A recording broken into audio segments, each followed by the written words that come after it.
कैसे भी चले उसके एक्स और वाई दोनों कोऑर्डिनेट कंटिन्यूअसली चेंज हो रहे हैं तो वो आपका प्लेन इंडिपेंडेंट होती है बाय एक्सिस से, वो इंडिपेंडेंट होती है बाय एक्सिस से। मतलब एक्स डायरेक्शन में तेरी जो वेलोसिटी है वो एक्स एक्सिस के ही एक्सेलरेशन पर डिपेंड करेगी, बाय डायरेक्शन की जो वेलोसिटी है वो बाय डायरेक्शन के एक्सेलरेशन पे ही डिपेंड करेगी। मतलब बाय डायरेक्शन की वेलोसिटी को अगर चेंज करना है तो बाय डायरेक्शन के एक्सेलरेशन से ही चेंज किया जा सकता है, और एक्स डायरेक्शन की वेलोसिटी को चेंज करना है तो एक्स डायरेक्शन के एक्सेलरेशन से ही। तो ये बाय डायरेक्शन की वेलोसिटी है, ये एक्स डायरेक्शन की वेलोसिटी टाइम के रिस्पेक्ट में चेंज हो रही है तो ये एक्स डायरेक्शन की वेलोसिटी है। डिफरेंशिएशन, एक्सेलरेशन से उल्टा वेलोसिटी इंटीग्रेशन, वेलोसिटी से पोजीशन इंटीग्रेशन। टी सेकंड पर वेलोसिटी क्या, टी सेकंड पर डिस्प्लेसमेंट क्या, सब चीजें हम लिखेंगे। तो चलिए स्टार्ट करते हैं। एकदम बढ़िया। तो बच्चों स्वागत है आपके अपने यूट्यूब चैनल राहुल शांति फिजिक्स में। आज की इस क्लास में हम लोग स्टडी करने वाले हैं मोशन इन अ प्लेन, जिसमें हमने टॉपिक ले रखा है प्रोजेक्टाइल मोशन। बहुत ही इंपॉर्टेंट टॉपिक होता है, बहुत ही सिंपल होता है, सारे कंसेप्ट की क्लियरिटी आपके दिमाग में इतना बेहतरीन तरीके से मैं फिट करवा दूंगा। बस रिक्वेस्ट सभी बच्चों से इतना ही रहता है, हमेशा पूरा वीडियो आप देखेंगे, गारंटी है कि अगर आपको कोई भी चीज़ समझ में नहीं आए तो बताइएगा, ठीक है। ये जो टॉपिक है इसके नोट्स आपको कैसे मिलेंगे, तो एक तो दो बात बता देता हूँ। कोई भी डाउट आता है तो पहले तो ये मेरा नंबर है 8109471083, इस पर डायरेक्ट कांटेक्ट करके कोई भी डाउट आप डिस्कस कर सकते हैं मुझसे। दूसरी चीज, टेलीग्राम का लिंक दूंगा डिस्क्रिप्शन में, वहां पर जाके क्लिक करेंगे, टेलीग्राम चैनल से ज्वाइन हो जाएंगे, वहां पर आपको नोट्स मैं प्रोवाइड करा दूंगा इसके कंप्लीट, ठीक है बेटा। तो चलिए क्लास को स्टार्ट करते हैं और समझते हैं। बढ़िया टॉपिक है, मजा आएगा आपको। टॉपिक का नाम है मोशन इन अ प्लेन। अब मोशन इन अ प्लेन का मतलब क्या है, ध्यान समझ बेटा, देख इधर। जैसे मान ले ये बाय एक्सिस है, ये मान ले एक्स एक्सिस है, तो दो एक्सिस है तेरे पास। अब एक पार्टिकल इस एक्स वाई एक्सिस के एक प्लेन में, अरे भाई ये एक्स एक्सिस है, ये बाय एक्सिस है, एक्स और वाई एक्सिस को दोनों मिला देगा तो तेरे को प्लेन मिलेगा ना भाई। तो ये कौन सा प्लेन है सर, ये एक्स वाई प्लेन है। कौन सा प्लेन है, एक्स वाई प्लेन। तो अगर तुम एक्स वाई प्लेन में कैसा भी मोशन कर रहे हो, दिस वे, कैसा भी मोशन कर रहे हो, तो ये जो मोशन हो रहा है ना, ये मोशन बेसिकली प्लेन में हो रहा है। कहां पर हो रहा है, प्लेन में। क्यों क्यों उसको प्लेन में मोशन बोल रहे हैं, आंसर है कि जब ये पार्टिकल यहां पहुंचता है तो इसका एक्स कोऑर्डिनेट भी चेंज हो रहा है, वाई कोऑर्डिनेट भी चेंज हो रहा है। जब ये यहां पहुंचता है तो इसका इतना एक्स चेंज हुआ और इतना वाई चेंज हुआ। तो इस पॉइंट का लोकेशन मान लो Q है, इस पॉइंट का लोकेशन P मान लो, तो आपको देखने को मिलेगा कि इसके कोऑर्डिनेट x1 y1, इसके कोऑर्डिनेट x2 y2 है, तो इसके कोऑर्डिनेट आपको मिल जाएंगे x1 y1, इसके कोऑर्डिनेट आपको मिल जाएंगे x2 y2। तो आप देख पा रहे हैं कि एक प्लेन में जब कोई ऑब्जेक्ट चलती है, कैसे भी चले, उसके x और y दोनों कोऑर्डिनेट कंटिन्यूअसली चेंज हो रहे हैं तो वो आपका प्लेन का मोशन कहलाएगा। तो ये वाला जो मोशन आपको दिख रहा है प्लेन का मोशन है। इसी तरह से ये वाला मोशन आपको दिख रहा है, ठीक है ना। जब पार्टिकल यहाँ है, यहाँ पर है, तो उसका एक्स कोऑर्डिनेट भी चेंज हो रहा है और वाई कोऑर्डिनेट भी चेंज हो रहा है। तो एक साथ एक ही टाइम पर उसका एक्स और वाई दोनों कोऑर्डिनेट चेंज होंगे ना, तो वो मोशन हमेशा किसमें कहलाता है, प्लेन में मोशन कहलाता है। तो यहाँ पर जितनी भी स्टडी है वो प्लेन की मोशन की स्टडी है। अब एक खास बात मैं आपको बताता हूँ, देख इधर ध्यान से। खास बात यहाँ पर ये है कि जब पार्टिकल एक्स डायरेक्शन में चल रहा होगा तो एक्स डायरेक्शन की जो पोजीशन होगी, एक्स डायरेक्शन का जो एक्सेलरेशन होगा, एक्स डायरेक्शन की जो वेलोसिटी होगी, वो इंडिपेंडेंट होती है बाय एक्सिस से, वो इंडिपेंडेंट होती है बाय एक्सिस से। मतलब एक्स डायरेक्शन में तेरी जो वेलोसिटी है वो एक्स एक्सिस के ही एक्सेलरेशन पर डिपेंड करेगी, बाय डायरेक्शन की जो वेलोसिटी है वो बाय डायरेक्शन के एक्सेलरेशन पे ही डिपेंड करेगी। मतलब बाय डायरेक्शन की वेलोसिटी को अगर चेंज करना है तो बाय डायरेक्शन के एक्सेलरेशन से ही चेंज किया जा सकता है, और एक्स डायरेक्शन की वेलोसिटी को चेंज करना है तो एक्स डायरेक्शन के एक्सेलरेशन से ही चेंज किया जा सकता है। मतलब एक्स का जो डायरेक्शन में जो भी कुछ काम कर रहा है वो बाय पर डिपेंड नहीं कर रहा है, बाय की डायरेक्शन में जो भी कुछ काम कर रहा है वो एक्स पर डिपेंड नहीं कर रहा है। इतनी बात ध्यान में आ जानी चाहिए बढ़िया तरीके से। तो क्या लिखा हुआ है, motion along X axis and Y axis independent upon each other, एक दूसरे पर निर्भर नहीं करते। बड़ा इंपॉर्टेंट कंसेप्ट है। Velocity of x-axis only depend upon acceleration of x-axis, but does not depend upon acceleration of y-axis। ये कुछ बातें आपके दिमाग में बैठ जानी चाहिए। चलिए अब चैप्टर को हम आगे बढ़ाते हैं। इतनी बात को करने के बाद चलिए इसमें सबसे पहले एक चीज समझिए। सपोज दैट आपके सामने एक दो एक्सिस दे रखे हैं, एक्स एक्सिस और वाई एक्सिस। हम लोगों को वेक्टर का नॉलेज है, हमको पता है कि एक्स एक्सिस के अलोंग यूनिट वेक्टर आई कैप होता है, वाई एक्सिस के अलोंग यूनिट वेक्टर जे कैप होता है, ठीक है बेटा। अगर कोई पार्टिकल ओ पॉइंट के रेफरेंस में यहाँ खड़ा हुआ है आर पोजीशन पर, उसके कोऑर्डिनेट मैंने आपको बता दिए एक्स कोमा वाई, उसके कोऑर्डिनेट है, ठीक है। तो यहाँ पर ये जो आर वेक्टर है ये क्या है, पोजीशन वेक्टर है। और पोजीशन वेक्टर लिखने का तरीका क्या है, अगर आपको कोऑर्डिनेट में दे दूंगा तो आपको उस कोऑर्डिनेट के पीछे आई और जे चिपकाना है, तो वो क्या बन जाएगा, उसका पोजीशन वेक्टर बन जाएगा। तो अगर मुझे कोऑर्डिनेट पता है एक्स और वाई, तो मैं इसका पोजीशन वेक्टर कैसे लिखूंगा, आर वेक्टर बराबर एक्स आई cap plus Y J cap. Example के तौर पर ये 2,3 होता, मुझसे कहा जाता कि सर इसका पोजीशन वेक्टर लिख दो, तो बड़ा आसान है यार, कुछ नहीं करना, 2 के पीछे आई लगाओ, 3 के पीछे जे लगाओ, this is a position vector.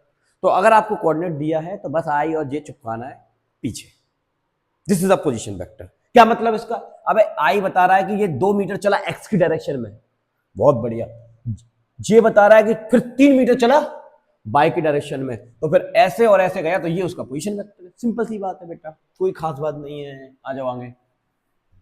तो पोजीशन वेक्टर लिखने का फॉर्मूला क्या बन गया, आर वेक्टर से डिनोट करेंगे, फॉर्मूला बन गया एक्स आई cap plus bye j cap, कोई दिक्कत वाली बात नहीं है। अब अगली बात समझिए, अगर मैं इस पोजीशन को डिफरेंशिएट कर देता हूं with respect to time, with respect to time अगर मैं डिफरेंशिएशन करूंगा तो जहां पर डी एक्स बटा डी टी आएगा, जहां पर डी वाई बटा डी टी आ जाएगा, कोई दिक्कत वाली बात नहीं है।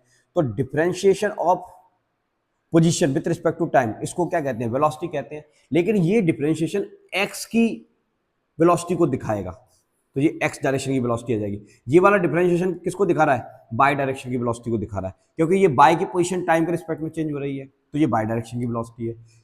ये एक्स डायरेक्शन की वेलोसिटी टाइम के रिस्पेक्ट में चेंज हो रही है, तो ये एक्स डायरेक्शन की वेलोसिटी है। तो अब आप क्या समझे, अगर आपको पोजीशन वेक्टर निकालना आता है तो आप उसका टाइम के रिस्पेक्ट में डिफरेंशिएशन कर देंगे ना बेटा, तो आपको वेलोसिटी वेक्टर का फॉर्मूला मिल जाएगा। ये वेलोसिटी वेक्टर लिखा हुआ है, ये वेलोसिटी वेक्टर है, v vector equal to V X I cap plus V Y J cap. बहुत आसान है, कोई खास बात नहीं है। अब समझो, एक और बात समझो, अगर मान लो इस वेलोसिटी वेक्टर का आपसे पूछ ले मैग्नीट्यूड बताओ, तो बहुत आसान होता है मैग्नीट्यूड निकालना। तो मैग्नीट्यूड में कुछ नहीं करते, इसके वेलोसिटी के दोनों तरफ 2 डंडे लगाएंगे, इसको मॉड बोलते हैं, और बराबर लगा के, इक्वल लगा के अंडर रूट लगाना है।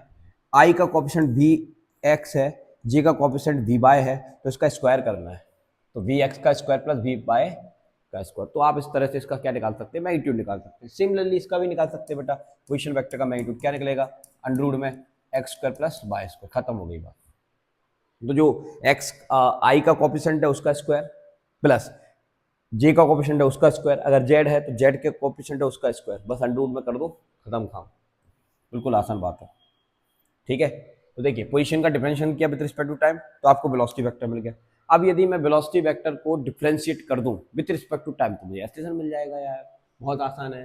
तो differentiation of second equation with respect to time, तो मैं अब इसका डिफरेंशिएशन करूंगा, तो यहाँ पर मुझे मिलेगा एक्सेलरेशन, ये आई के साथ जो वेलोसिटी का डिफरेंशिएशन है वो मुझे एक्स डायरेक्शन का एक्सेलरेशन देगा, जे के साथ जो वेलोसिटी का डिफरेंशिएशन है वो मुझे वाई डायरेक्शन का एक्सेलरेशन देगा बेटा। तो एक्स डायरेक्शन का एक्सेलरेशन और वाई डायरेक्शन के एक्सेलरेशन के सम को हम क्या कहेंगे, रिजल्टेंट एक्सेलरेशन। ये एक्सेलरेशन है, ये उसके कंपोनेंट हो गए ए एक्स आई कैप प्लस ए वाई जे कैप। समझ में आ गई बात बेटा, बहुत आसान है, कुछ कठिन नहीं है इसमें। तो ये आपके पास एक्सेलरेशन का फॉर्मूला आ गया, ये वेलोसिटी का आ गया, ये पोजीशन का आ गया। तो अगर आप किसी ऑब्जेक्ट की पोजीशन लिखना सीख गए तो आप उसका वेलोसिटी भी बता दोगे और उसका एक्सेलरेशन भी बता दोगे, बहुत आसान है। ठीक है, एक और खास बात आती है, बड़ी आसान सी है, समझ लीजिएगा जरा। ठीक है, ये मान लो एक वेलोसिटी वेक्टर दे दिया मैंने, एक्सेलरेशन वेक्टर दे दिया, कुछ भी दे दिया। अब इसके कंपोनेंट का हमें पता लगाना है। तो चलो, ये जो वेक्टर है ये एक्स डायरेक्शन के साथ कुछ एंगल बना रहा है थीटा, तो कुछ मत करो, जहाँ एंगल है वहां पर लिखना है वी कॉस थीटा, और यहाँ कोई एंगल नहीं है वहां पर लिखना है बी साइन थीटा। ठीक है, तो ये वी कॉस थीटा जो है वो एक्स की डायरेक्शन कंपोनेंट है, तो हम इसको लिख सकते हैं वी एक्स बराबर वी कॉस थीटा आई कैप, और ये जो वी साइन थीटा वो बाई की डायरेक्शन कंपोनेंट, तो हम इसको लिख सकते हैं वी वाई बराबर वी साइन थीटा जे कैप। ठीक है, तो ये इस तरह से आप कंपोनेंट क्रिएट कर सकते हैं, कोई खास बात नहीं है। यहाँ एंगल है वहां पर कॉस लिखिए, यहाँ एंगल नहीं वहां पर साइन लिखिए, अगर जिसके कंपोनेंट बना रहे हैं उसी के ही कंपोनेंट बनेंगे। जैसे वी वेक्टर के बना तो वी कॉस थीटा, एफ है तो एफ कॉस थीटा, सी है तो सी कॉस थीटा, सिंपल सी बात है, जिसको तोड़ रहा है उसी के कंपोनेंट आएंगे। डायरेक्शन निकालने के लिए कुछ नहीं करना होता, ये जो ट्रायंगल दिख रहा है इसमें बस tan थीटा लगा दीजिए। tan का फॉर्मूला आपको पता ही है, परपेंडिकुलर बटा बेस, तो v बाय बटा वी एक्स, और वी वाई की वैल्यू तुम्हें पता ही है, और वी एक्स की वैल्यू पता है तुम्हें, ये बिल्कुल आसान बात है। ठीक है, चलो अब कुछ बातें और समझते हैं चैप्टर को आगे बढ़ाने से पहले। देखिए, अगर आपका एक्सेलरेशन बेटा कांस्टेंट है तो हमेशा हम इक्वेशन ऑफ मोशन का प्रयोग किया करेंगे, और इक्वेशन ऑफ मोशन आपको पता है तीन ही तरह की है, v बराबर u plus A T, s बराबर u T plus half A T square और v square equal to you square plus के 2as। ये इक्वेशन ऑफ मोशन है, बहुत आसान सी बात है। अब आप यहाँ पर प्रोजेक्टाइल मोशन का मतलब मोशन इन अ प्लेन का मतलब क्या है, मतलब एक्स डायरेक्शन का मोशन और बाय डायरेक्शन का मोशन, दोनों डायरेक्शन के मोशन को एक साथ अगर हम स्टडी कर रहे हैं तो वो आपका 2D मोशन कहलाएगा। 1D plus 1D equal to 2D। तो 1D में एक आ गया एक्स डायरेक्शन, अगले 1D में आ गया एक बाय डायरेक्शन। और ये जो फॉर्मूले आप यूज कर पा रहे हैं यहाँ पर, ये 1D मोशन के लिए है, 2D मोशन के लिए नहीं है। तो हम हमेशा 2D मोशन को 1D मानकर सॉल्व करते हैं, ठीक है। तो अब हम इन इक्वेशन को 2D मोशन में कैसे अप्लाई करेंगे, तो हम इस तरह से अप्लाई करेंगे। जैसे मान लो एक्स डायरेक्शन की मुझे वेलोसिटी लिखनी है फर्स्ट इक्वेशन से, तो मैं सबके सफिक्स में एक्स चिपका दूंगा। मुझे बाय डायरेक्शन की वेलोसिटी लिखनी है तो सबके सफिक्स में क्या लगा दूंगा, बाय। तो इस तरह से इस फॉर्मूले का उपयोग करके एक्स डायरेक्शन की वेलोसिटी निकाल लो, इस फॉर्मूले का उपयोग करके बाय डायरेक्शन की वेलोसिटी निकाल लो, बिल्कुल आसान है। इसी तरह से पोजीशन लिखना है, सेकंड फॉर्मूला, तो पहले एक्स डायरेक्शन की पोजीशन फिर बाय डायरेक्शन की पोजीशन, बस बाय बाय चिपकाना है। इसी तरह से थर्ड इक्वेशन को लिखा जा सकता है एक्स डायरेक्शन में और बाय डायरेक्शन। अरे भाई इस यू को इधर ले आएगा तो यही तो आएगा, यही तो आएगा भाई मेरे, यही है, ठीक है। ऐसे लिख दिया, कोई खास बात नहीं है, ठीक है। तो ये फॉर्मूला आप याद रखेंगे। चलो एक सवाल देखिए यार, ये सवाल क्या लिखा हुआ है, ये बैच में मैं करा चुका हूँ। सवाल लिखा हुआ है if initial velocity of object this, आपको एक ऑब्जेक्ट की इनिशियल वेलोसिटी दे रखी है u वेक्टर बराबर 3i का प्लस 4j का, ठीक है। एंड आफ्टर सम टाइम उसकी वेलोसिटी हो जाती है इतनी 4i का प्लस 3j का, बहुत बढ़िया। अब हमसे पूछ रहे हैं magnitude of change in velocity, magnitude of change in velocity, change in velocity का हमको मैग्नीट्यूड निकालना है, ठीक है। फिर हमसे पूछ रहे हैं change in magnitude of velocity, मतलब इंडिविजुअल वेलोसिटी का मैग्नीट्यूड का चेंज निकालना है। तो पहले तो हम निकालते हैं पहले पॉइंट का आंसर। यहां पर लैंग्वेज का खेल है, देखो magnitude of change in velocity यानी कि final velocity minus initial velocity का ये वाला जो चेंज है ये निकालना है, और दूसरे में निकालना है final velocity minus initial velocity के मैग्नीट्यूड का चेंज निकालना है। तो ये थोड़ा सा वर्ड्स पर आप ध्यान देंगे तब आप इसका आंसर ला पाएंगे, बड़ा आसान है, कोई दिक्कत नहीं। देखिए तो कोई दिक्कत वाली, ये इनिशियल वेलोसिटी देख रही है, ये फाइनल वेलोसिटी दे रखी है। सबसे पहले तो चेंज निकालो, तो चेंज निकालने का तरीका क्या है, delta v vector equal to final velocity minus initial velocity. Final velocity की वैल्यू ये दे रखी है बेटा, इनिशियल वेलोसिटी की वैल्यू ये दे रखी है, बहुत बढ़िया। अब हमको पता है कि सेम वेक्टर को एडिशन किया जा सकता है, सब्ट्रैक्ट किया जा सकता है। तो i को i से, j को j से। तो देखो यहाँ पर 4i कैप है और जहां पर माइनस का 3i कैप है, तो 4 में से 3 जाएगा तो i कैप बचेगा बेटा। यहाँ पर 3j कैप है और जहां पर कितना, ये माइनस इधर जाएगा तो माइनस बनाएगा, तो 4 में ये 3, तो ये माइनस का j कैप बचेगा। तो ये तो आ गया चेंज इन वेलोसिटी का वेक्टर। अब इसका मैग्नीट्यूड पूछा है, तो मैग्नीट्यूड निकालने के लिए मॉड निकालते हैं, अंडर लगाएंगे, तो i का कोएफिशिएंट कितना है 1, j का कोएफिशिएंट कितना है -1, ठीक है। वैसे भी स्क्वायर लगेगा तो -1 से क्या ही फर्क पड़ जाएगा, तो 1 1, तो ये 2 आंसर आ जाएगा अंडर में, बहुत आसान है। अब अगले पॉइंट में क्या पूछा गया है, change in magnitude of velocity. तो भाई change in magnitude of velocity कैसे निकालते हैं, फाइनल वेलोसिटी का मैग्नीट्यूड माइनस इनिशियल वेलोसिटी का मैग्नीट्यूड। अब फाइनल वेलोसिटी का मैग्नीट्यूड देखें तो फाइनल वेलोसिटी का फॉर्मूला ये है, देखो।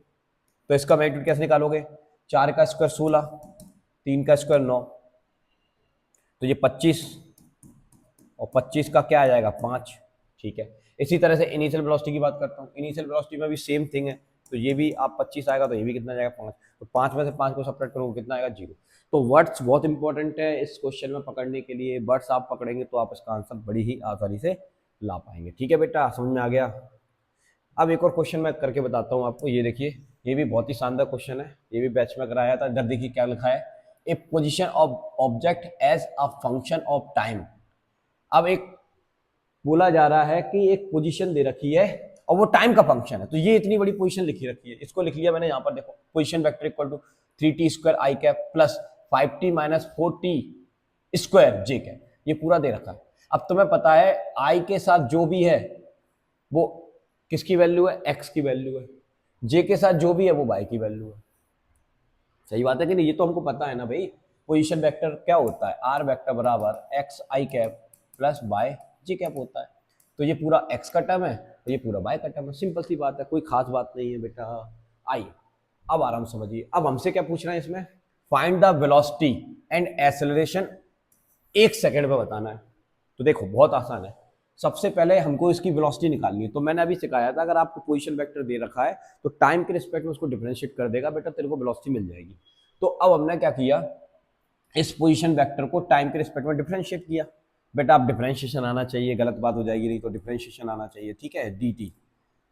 तो ये आर वेक्टर की ये पूरी वैल्यू दे रखी है, यहाँ पर लिख लिया मैंने, ठीक है। आई जे कैप से नहीं घबराना, उनको चलने देना। देखो अब इसका डिफरेंशिएशन करेंगे तो 3 तो बाहर आ जाएगा, टी स्क्वायर का डिफरेंशिएशन कितना होता है 2t होता है, तो ये 2 से मल्टीप्लाई 3 का हो जाएगा, तो ये 6t आ जाएगा। कितना आ जाएगा 6t आई कैप।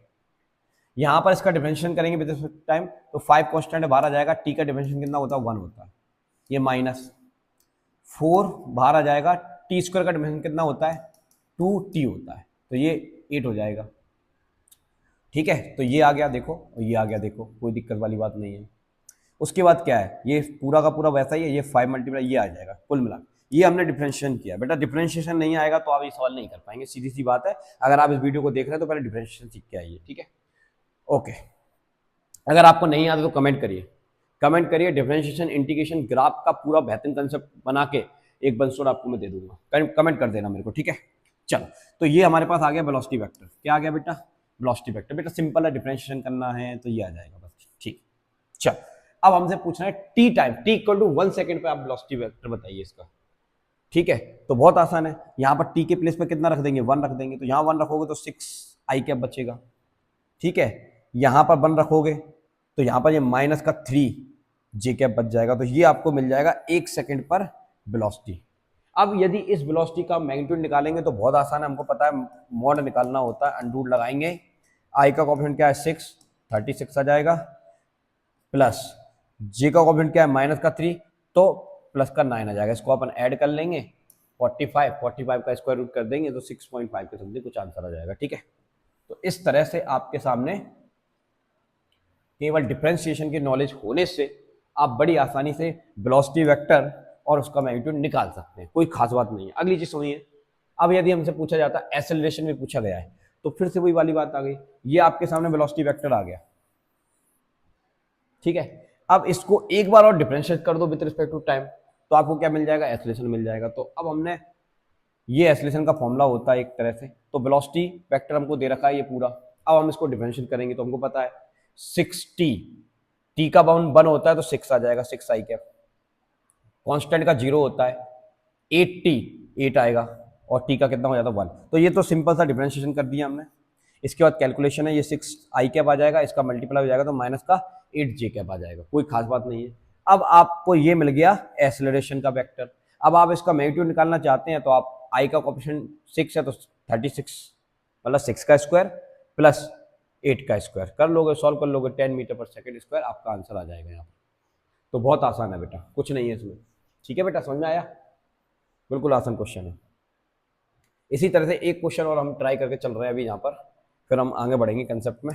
इधर देखिए क्या लिखा हुआ है, object is moving along east with speed 4 metre per second. कोई खास बात नहीं है, आप सबसे पहले डायरेक्शन बना लो। ये हमने डायरेक्शन बना ली यहाँ पर, ये ईस्ट की डायरेक्शन है, ये वेस्ट की डायरेक्शन है, ये नॉर्थ की डायरेक्शन है, और ये साउथ की डायरेक्शन है, ठीक है।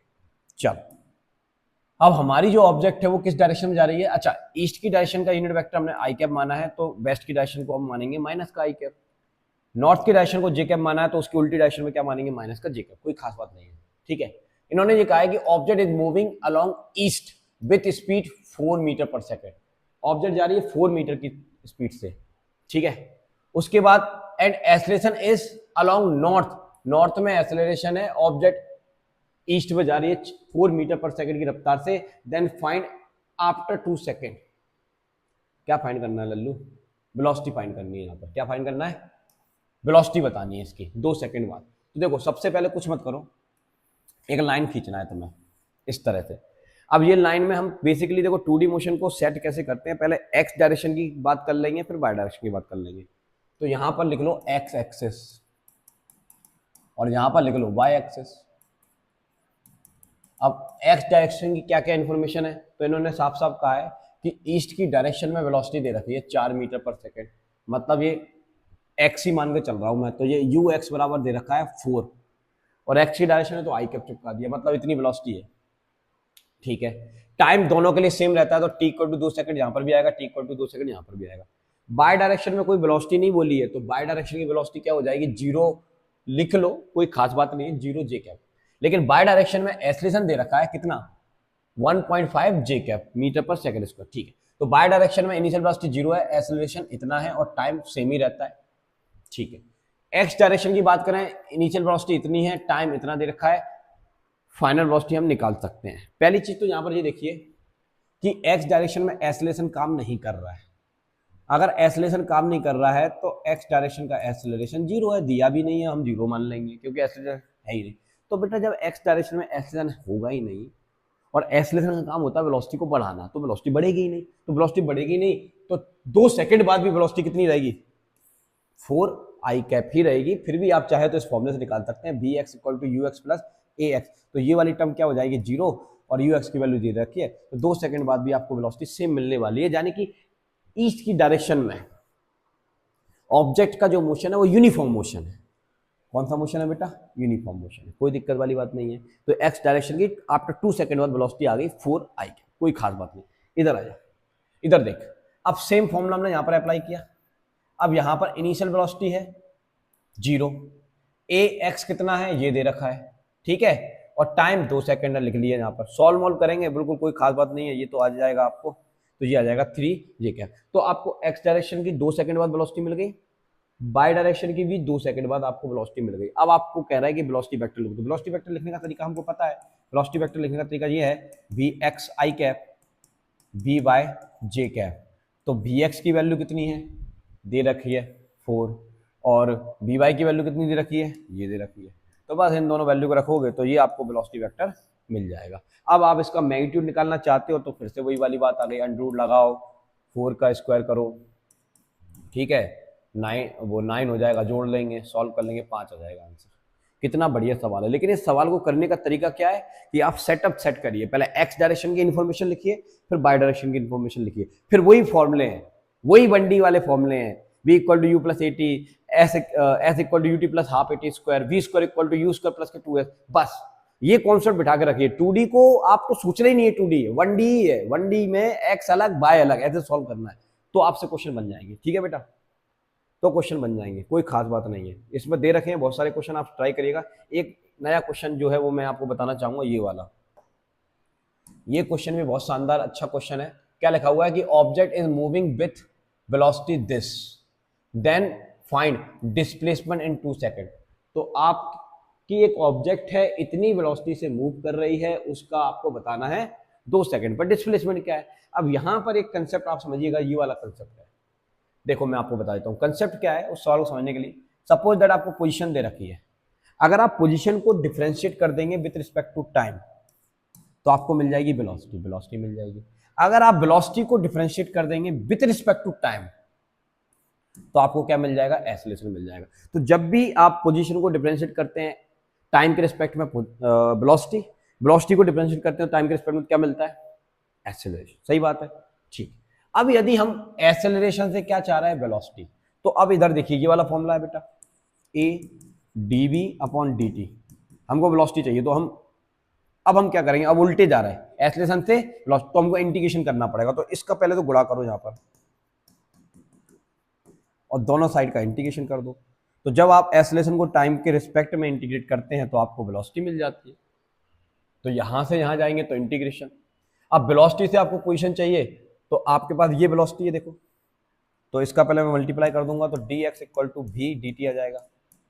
इसको आप इंटीग्रेट कर दोगे तो वेलोसिटी से डिस्प्लेसमेंट चाहिए तो इंटीग्रेशन करना पड़ेगा, और वेलोसिटी से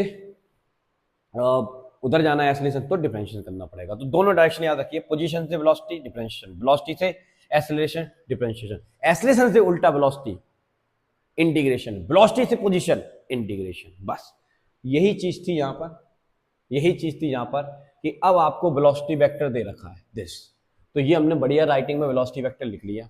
अब आप इन्फॉर्मेशन आपको पता है, 2D मोशन का सवाल कर रहा है बेटा, बंडी को अलग देखना है, बंडी को अलग देखना है, एक्स डायरेक्शन को अलग, बाय डायरेक्शन को अलग, बहुत आसान है। देख, तो जो आई के साथ दिखा है वो एक्स डायरेक्शन की वेलोसिटी है, जो जे के साथ दिखा है वो बाय डायरेक्शन की वेलोसिटी है, सिंपल सी बात है। तो यहां पर हमने एक लाइन खींची बीचों बीच, यहाँ पर एक्स डायरेक्शन की इंफॉर्मेशन लिखेंगे और यहाँ पर हम वाई डायरेक्शन की इंफॉर्मेशन लिखेंगे। तो एक्स डायरेक्शन में हमारे पास वेलोसिटी है दिस, ठीक है, और बाय डायरेक्शन में वेलोसिटी है हमारे पास दिस, कोई दिक्कत नहीं है। टाइम इन्होंने दे रखा है 2 सेकंड पर निकालना है, तो भैया टाइम हमको पता है 2 सेकंड, यहाँ पर भी टाइम सेम ही रहता है। अब सुन जरा ध्यान से, पहली चीज तो तेरे को वेलोसिटी डिस्प्लेसमेंट पे जाना है, ठीक है। तो पहले हम एक काम करते हैं, इसको हम डिफरेंशिएट करते हैं विद रिस्पेक्ट टू टाइम। एक सेकेंड, हमारे पास ये दे रखा है, हमको ये पता है, अच्छा ठीक है, कोई खास बात नहीं है, हमें पता है वेलोसिटी का फॉर्मूला होता है ये, क्या फॉर्मूला होता है, पोजीशन वेक्टर का डिफरेंशिएशन करना होता है, ठीक है। तो हमारे पास तो वेलोसिटी है ना, तो हम इस dt का मल्टीप्लाई इधर कर देंगे, तो हमारे पास ये फंक्शन आ जाएगा दिस, ये फंक्शन आ जाएगा। तो dx बराबर u, अरे भैया अभी तो बताया, वेलोसिटी से कहाँ जाना है, पोजीशन में। तो ये जो फॉर्मूला होता है वेलोसिटी का, उसमें dt का मल्टीप्लाई करके इंटीग्रेट कर दो, तो वही तो लिखा है भाई मैंने, वही तो लिखा है यहाँ पर, देख वही तो लिखा है, ठीक है। इसका मल्टीप्लाई करके इंटीग्रेट कर दिया। अब यहाँ पर इंटीग्रेशन कैसे करना है, तो आंसर लिमिट लगानी पड़ेगी 0 सेकेंड से 2 सेकेंड। यहाँ पर 2 सेकेंड दिया है ना, तो स्टार्टिंग में 0 आया होगा, फिर 1 आया होगा, 2 आया होगा, ठीक है ना। तो वो सारे टाइम के लिए बात की जा रही है, तो हमने लिमिट लगा दी, लोअर लिमिट 0 मान ली, अपर लिमिट तो दे रखी है, ठीक है। अब dx का इंटीग्रेशन हमने मान लिया s, जो भी तुम्हारी मानने की इच्छा है वो मानो, कोई दिक्कत नहीं है, ठीक है। बस इसकी वैल्यू हमको दे रखी है ux की कितनी, ये दे रखी है UTI कैप, तो ये लिख दिया UTI कैप। अब आपको इंटीग्रेशन लाना चाहिए, फिर से वही वाली बात हो गई। अब 2 कांस्टेंट है, बाहर आ जाएगा, देखो ये बाहर आ गया, और t की पावर कितनी बचेगी 1, और हमको पता है x की पावर n का इंटीग्रेशन का फॉर्मूला क्या होता है, x की पावर n प्लस 1 बटा n प्लस 1, तो बस टी स्क्वायर बटा 2 आ जाएगा, और जो आई कैप है वो चलता रहेगा, उससे कोई फर्क नहीं पड़ना। लिमिट चल रही है 2 और 0, ठीक है। तो ये आ गया, 2 से 2 कट जाएगा, टी स्क्वायर बचेगा। अब लिमिट जो होती है वो टी के प्लेस पर रखी जाती है, तो टी के प्लेस पर 2 रखोगे तो 4 आ जाएगा, अच्छा इन्होंने बाद में रखा है, 4 आ जाएगा, और 0 रखोगे तो 0 हो जाएगा, ठीक है। अरे भाई टी स्क्वायर ये आ गया, अब लिमिट रखनी है, तो 2 रखेंगे 4 आ जाएगा, फिर माइनस लगेगा, फिर 0 रखेंगे 0 आएगा, तो 4 में से 0 जाएगा तो 4 ही तो बचेगा, और आई कैप चल रहा है। तो ये तेरे को एक्स डायरेक्शन का डिस्प्लेसमेंट मिल गया, कौन सी डायरेक्शन का डिस्प्लेसमेंट मिल गया, एक्स डायरेक्शन का, ठीक है। अब हम बात करते हैं बाय डायरेक्शन में। बाय डायरेक्शन में तो देखो, बाय डायरेक्शन में आपको वेलोसिटी दे रखी है, टाइम दे रखा है, और एक्सेलरेशन बाय डायरेक्शन में बताया ही नहीं है यहाँ पर, तो वो 0 है। तो सिंपल, अगर एक्सेलरेशन 0 है तो हम डायरेक्ट निकाल सकते हैं, फॉर्मूला हमको पता है s बराबर ut, मतलब डिस्टेंस का फॉर्मूला क्या होता है, स्पीड मल्टीप्लाई टाइम, तो जहां से तो डायरेक्ट ही निकल गया। तो स्पीड कितनी दे रखी है 3, और टाइम कितना रखा 2, तो गुणा कर दोगे जी आ जाएगा। तो ये y डायरेक्शन का डिस्प्लेसमेंट आ गया, और यहाँ पर x डायरेक्शन का डिस्प्लेसमेंट आ गया, कोई खास बात नहीं है बस। तो नेट डिस्प्लेसमेंट कैसे लिखते हैं, तो नेट डिस्प्लेसमेंट लिखने का तरीका ये है, ये लिखा हुआ है, पहले x डायरेक्शन का displacement 4i cap plus y direction का डिस्प्लेसमेंट, ये आ गया। अब आपको डिस्प्लेसमेंट का मैग्नीट्यूड निकाल दोगे तो ये आंसर आ जाएगा, बहुत आसान है बेटा। तो तरीका क्या है, बिल्कुल आसान है, जो गिवन है उसको लिखिए अच्छे से, x की इंफॉर्मेशन अलग, y की इंफॉर्मेशन अलग, एक्सेलरेशन दिया है तो एक्सेलरेटेड मोशन आ गया, उस डायरेक्शन से सॉल्व कर लेंगे, और अगर एक्सेलरेशन नहीं दिया है तो सिंपल हमारे पास फॉर्मूला होता है स्पीड मल्टीप्लाई टाइम, उससे निकाल सकते हैं, कोई खास बात नहीं है। तो इजीली हमने इसको सॉल्व कर लिया, ठीक है। चलो अब मैं आपको लेकर चलता हूं अगली चीज पर, यहां पर अब हम बात करेंगे प्रोजेक्टाइल मोशन के बारे में। अब सर प्रोजेक्टाइल मोशन क्या होती है, इसके कंसेप्ट को समझते हैं। प्रोजेक्टाइल मोशन क्या होता है, देखिए इधर, इसको थोड़ा पहले कलर चेंज करते हैं इसका,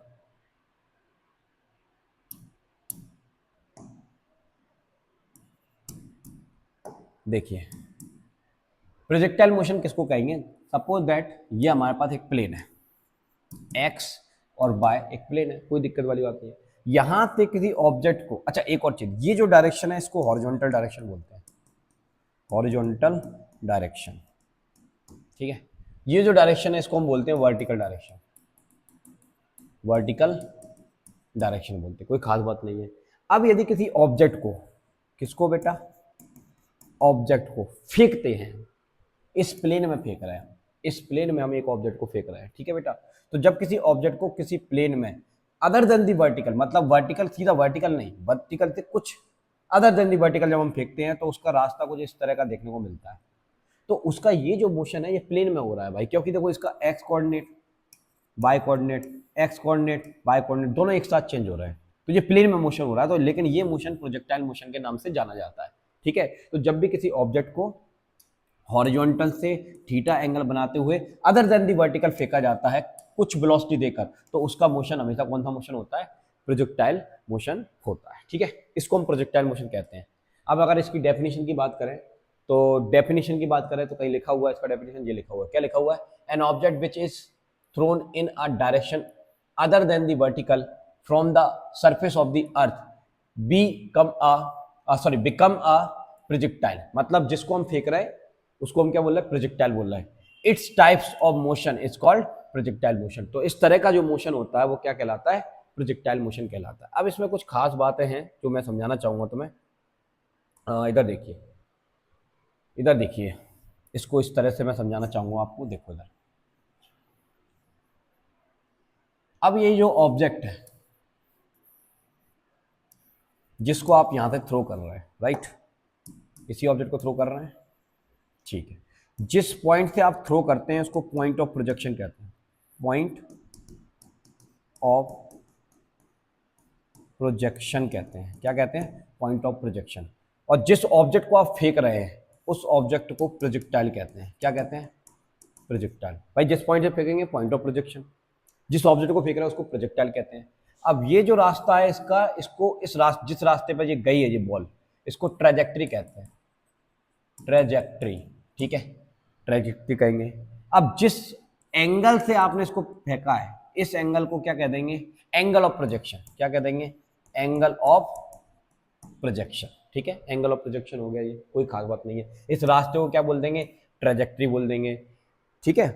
पाथ ऑफ प्रोजेक्टाइल भी बोल सकते हैं, कुछ भी बोल सकते हैं। अच्छा, अब एक चीज समझिए, ये जो आपने मान लो u वेलोसिटी से इसको फेंका है, ठीक है, तो ये जो u वेलोसिटी है इसके अगर हम कंपोनेंट बनाते हैं तो इस डायरेक्शन में कंपोनेंट मिलेगा ux और इस डायरेक्शन में एक कंपोनेंट मिलेगा हमको uy।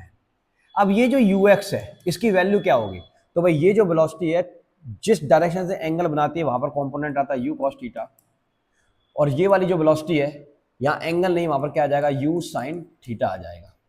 अब ये बाय डायरेक्शन में यूनिट वेक्टर जी कैप होता है और एक्स डायरेक्शन में यूनिट वेक्टर क्या होता है? आई कैप होता है।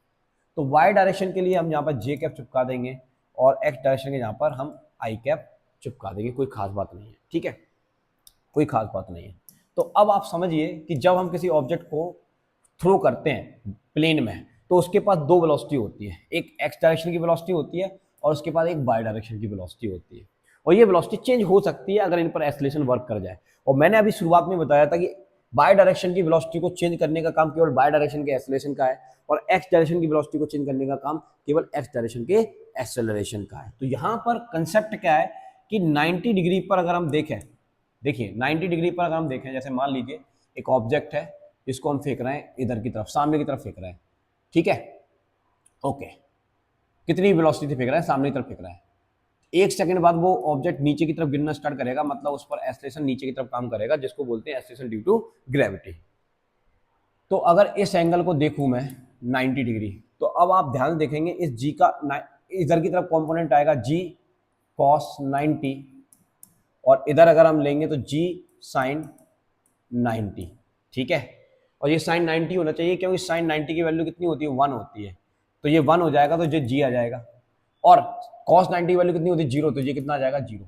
यानी कि जब कोई ऑब्जेक्ट को हम सामने की तरफ फेंकते हैं तो उस पर हॉरिजॉन्टल डायरेक्शन में एक्सेलरेशन तो बेटा 0 होता है, लेकिन वर्टिकल डायरेक्शन में एक्सेलरेशन कितना होता है? जी होता है। कितना होता है? जी। और एक्सेलरेशन का काम है वेलोसिटी को बढ़ाना। क्योंकि वर्टिकल डायरेक्शन में एक्सेलरेशन है, हॉरिजॉन्टल डायरेक्शन में एक्सेलरेशन है ही नहीं, तो कौन सी वेलोसिटी में चेंज आएगा? वर्टिकल वेलोसिटी में चेंज आएगा, हॉरिजॉन्टल वेलोसिटी में चेंज नहीं आएगा। इसलिए अगर हम इस मोशन की बात करेंगे तो इस मोशन में ये वाली जो वेलोसिटी है, हॉरिजॉन्टल वेलोसिटी है, ये थ्रू आउट द मोशन, जब तक ऑब्जेक्ट गिर नहीं जाता है, यहां से उड़कर यहां गिर नहीं जाता है, तब तक इसकी ये वाली वेलोसिटी कांस्टेंट रहेगी। मतलब एक्स डायरेक्शन का मोशन यहां पर क्लियर कट देखा जाए तो यूनिफॉर्म मोशन होगा। कैसा मोशन होगा? Uniform motion. लेकिन ये जो बाय डायरेक्शन का मोशन है इसमें देखो, इधर बाय डायरेक्शन वेलोसिटी कितनी है? You sine theta.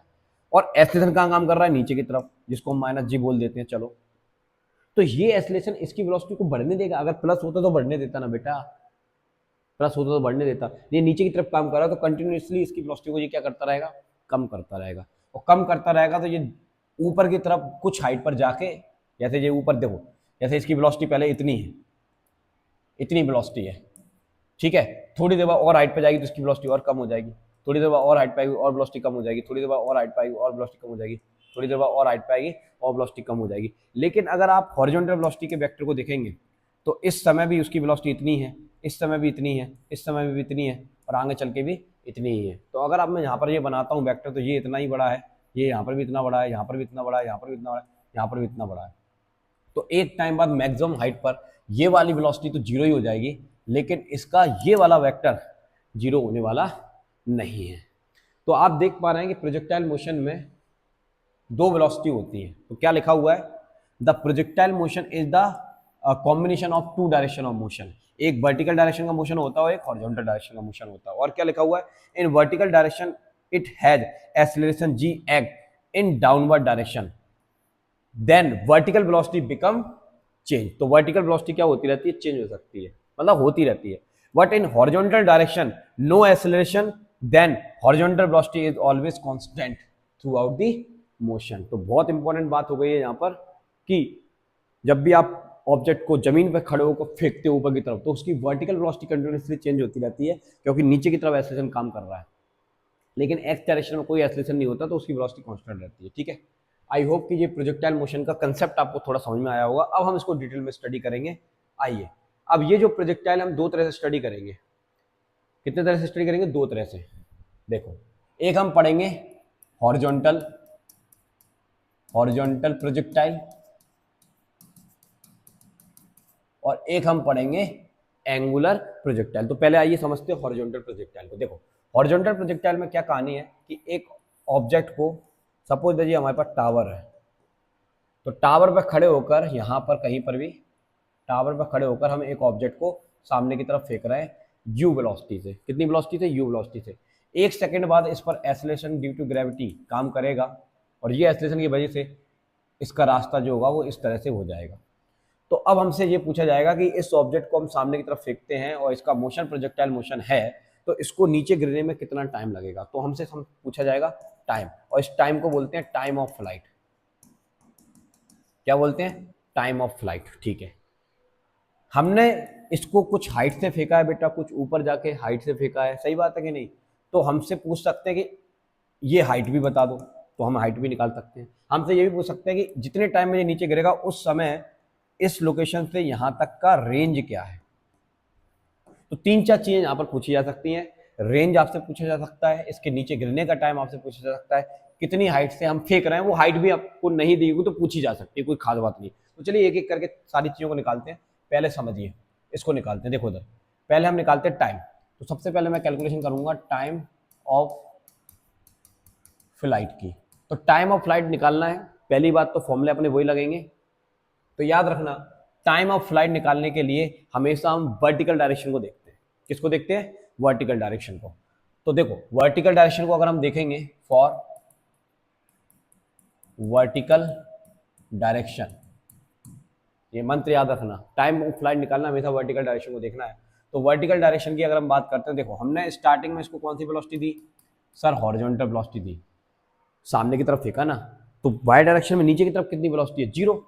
क्योंकि एक सेकंड जैसे मैंने फेंका उस समय उसके पास कौन सी वेलोसिटी है, एक्स डायरेक्शन की वेलोसिटी है। एक सेकंड बाद उस पर एक्सीलरेशन काम करेगा, वो एक्सीलरेशन उसके पास वाई डायरेक्शन की वेलोसिटी लेकर आएगा।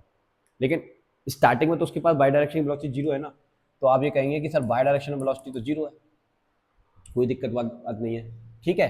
एक सेकंड बाद उस पर एक्सीलरेशन काम करेगा वाई डायरेक्शन में, उसकी वैल्यू कितनी होती है, जी होती है। कितनी हाइट से हम फेंक रहे हैं उसको, एच हाइट से, तो हम इसको क्या मान लेते हैं, एच या स्मॉल एच, जो भी तुम्हें मानना है। और हमको क्या निकालना है, टाइम ऑफ फ्लाइट निकालना, मतलब टी की वैल्यू निकालनी है। तो देखो यू ए एस टी क्या फॉर्मूला है, s equal to U T plus half A T square, ये फॉर्मूला होता है। चलो बाय डायरेक्शन की निकालना है, सब में बाय चिपका दो। तो ये कितना दे रखा है, ये एच दे रखा है सर, यू ये जीरो हो जाएगा, ए बाय जी मानेंगे क्योंकि ऑब्जेक्ट नीचे ही आ रहा है और नीचे की डायरेक्शन में ही एक्सीलरेशन काम करता है, तो जी की वैल्यू पॉजिटिव होगी, और टी टी की जगह हम कैपिटल टी स्क्वायर ले सकते हैं। ठीक है बेटा, जी आ जाएगा। अब इसका मल्टीप्लाई इधर कर देंगे तो 2h आ जाएगा और जी नीचे बन जाएगा, तो ये टी स्क्वायर की वैल्यू आ जाएगी दिस। अब यहाँ से टी से हटाएंगे अंडर स्क्वायर तो 2h बटा जी आ जाएगा। तो ये आपको टाइम ऑफ फ्लाइट का फॉर्मूला मिल जाता है। किसका मिल जाता है?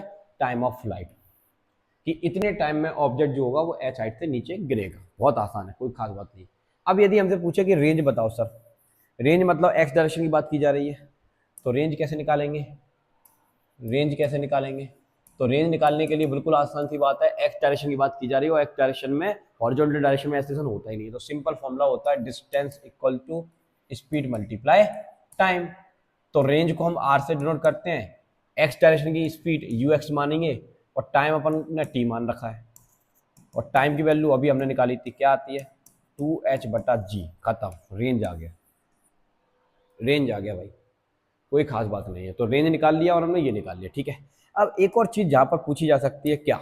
देखो इधर हमने इसको फेंका यू एक्स वेलोसिटी से, ठीक है, इसको मैं यहां समझाता हूं,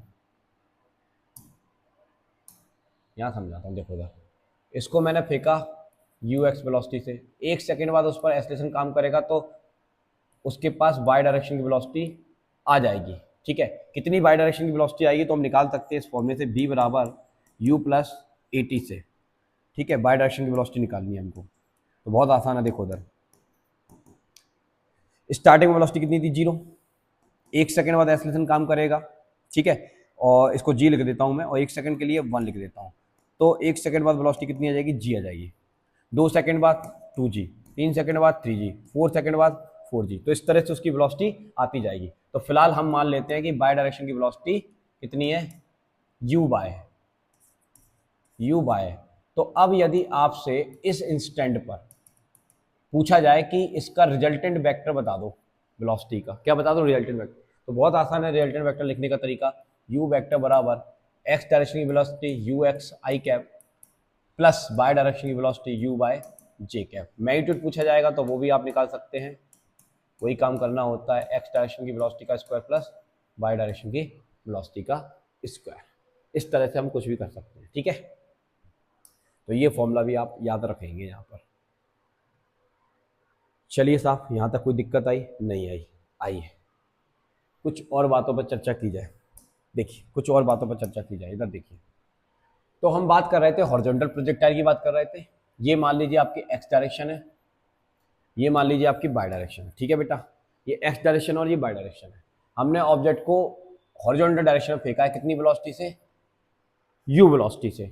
ठीक है, और एक्सेलरेशन नीचे की तरफ काम करेगा तो उसका रास्ता इस तरह से हमको देखने को मिल जाता है। ठीक है, ओके। तो अगर हम बात करें इसकी एक्स डायरेक्शन की, तो 1D मोशन मतलब इन एक्स डायरेक्शन, तो एक्स डायरेक्शन में अगर हम बात करते हैं t इक्वल टू 0 सेकेंड पर, ठीक है, जब हम फेंक ही रहे, तो t इक्वल टू 0 सेकेंड पर आपके पास यू एक्स कितना है? सर u है x की डायरेक्शन में, और x की डायरेक्शन में एक्सेलरेशन, हॉरिजॉन्टल डायरेक्शन में एक्सेलरेशन कितना होता है? 0।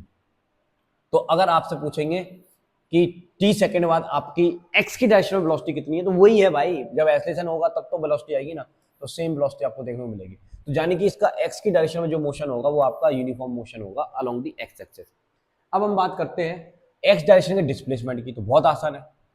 x डायरेक्शन का डिस्प्लेसमेंट कैसे लिखेंगे भाई? एक्सेलरेशन है नहीं तो फॉर्मूला सिंपल होता है ut, तो u तो u ही है, यहाँ पर देखो वही आ जाएगा बस, और पीछे क्या लगाना है? बस आई कैप, दिखाने के लिए कि ये एक्स डायरेक्शन का डिस्प्लेसमेंट है। ठीक है बेटा, इतनी बात समझ में आ गई? कोई दिक्कत वाली बात नहीं है। इसी तरह से हम बाय डायरेक्शन की भी इंफॉर्मेशन लिख सकते हैं। तो बाय डायरेक्शन भी 1D मोशन है, लेकिन बाय डायरेक्शन, अब तो बाय डायरेक्शन में सुनो कि जब t इक्वल टू 0 होता है तो उस समय बाय डायरेक्शन में वेलोसिटी कितनी होती है? 0। लेकिन एक्सेलरेशन होता है तो एक्सेलरेशन कितना होता है? g, तो जी जे कैप। फिर t सेकेंड बाद इसकी वेलोसिटी को बढ़ाने का जिम्मा किसने ले रखा है? एक्सेलरेशन ने ले रखा है। तो हमारे पास फॉर्मूला होता है ये वाला, b y equal to u y plus a y j cap. ठीक है, यहाँ पर भी जे कैप लगा दो ना, क्या दिक्कत आ रही है? ठीक, तो ये तो भाई 0 हो जाएगा क्योंकि 0 है, ये इसकी वैल्यू ये आ जाएगी g। तो आपके पास t सेकेंड बाद y डायरेक्शन में वेलोसिटी कितनी आएगी? u बाय बराबर जी टी जे कैप। अब t की वैल्यू 1 डालोगे तो 1 सेकेंड बाद वेलोसिटी g इन y डायरेक्शन, 2 सेकेंड बाद 2g इन y डायरेक्शन, 3 सेकेंड बाद 3g इन y डायरेक्शन। तो जो बातें मैं आपको बता रहा था पहले, उन्हीं सब बातों को थोड़ा डिटेल में यहाँ पर लिखा हुआ है। तो यहाँ पर आप देख रहे हैं कि वेलोसिटी कंटिन्यूसली चेंज हो रही है, और वेलोसिटी चेंज हो रही है इसका मतलब क्या है, ये एक्सेलरेटेड मोशन है। तो हम बोल सकते हैं this is a uniform non uniform motion. Y direction का मोशन कैसा मोशन है, नॉन यूनिफॉर्म मोशन है, ठीक है। तो लिखा हुआ it is a non uniform motion along the y axis, जबकि एक्स डायरेक्शन का जो मोशन है वो यूनिफॉर्म मोशन है, क्योंकि वहां पर एक्सेलरेशन होता नहीं। क्लियर है? बाकी अगली चीज और सुन लीजिए, अगली चीज, अब यदि मैं डिस्प्लेसमेंट लिखना चाहता हूं, बाय डायरेक्शन का डिस्प्लेसमेंट, तो बाय डायरेक्शन का डिस्प्लेसमेंट लिखने के लिए फॉर्मूला हमको पता ही है, क्या होता है, एस बराबर u T plus half A T square. चूंकि बाय डायरेक्शन की बात करें तो सबको बाय बाय चिपका दो, खत्म हो गई बात। इसके नीचे बाय, इसके नीचे यू बाय, इसके साथ भी बाय, बस सिंपल सी बात है। और आपको पता है इनिशियल वेलोसिटी बाय डायरेक्शन में तो जीरो ही होती है, तो इसको मार दो गोली तो आपको बाय डायरेक्शन का डिस्प्लेसमेंट मिल जाएगा this way, y equal to half g t square. अब अगर मैं आपसे पूछता हूं, क्या पूछता हूं मैं बेटा, net velocity vector eight time T, मतलब जब भी ऑब्जेक्ट कहीं पर होगा तो टी सेकंड पर, कितने सेकंड पर, टी सेकंड पर उसके पास एक्स की डायरेक्शन की वेलोसिटी और उसके पास वाई की डायरेक्शन की वेलोसिटी होगी, तो उसका नेट पूछना है, मतलब भी पूछना है। तो भी निकालने का तरीका क्या होता है, भी वेक्टर लिखने का तरीका, एक्स की डायरेक्शन की वेलोसिटी के साथ आई कैप लिख दो, वाई की डायरेक्शन की वेलोसिटी के साथ जे कैप लिख दो, बस। तो ये आपको नेट वेलोसिटी वेक्टर मिल जाएगा टी टाइम पर।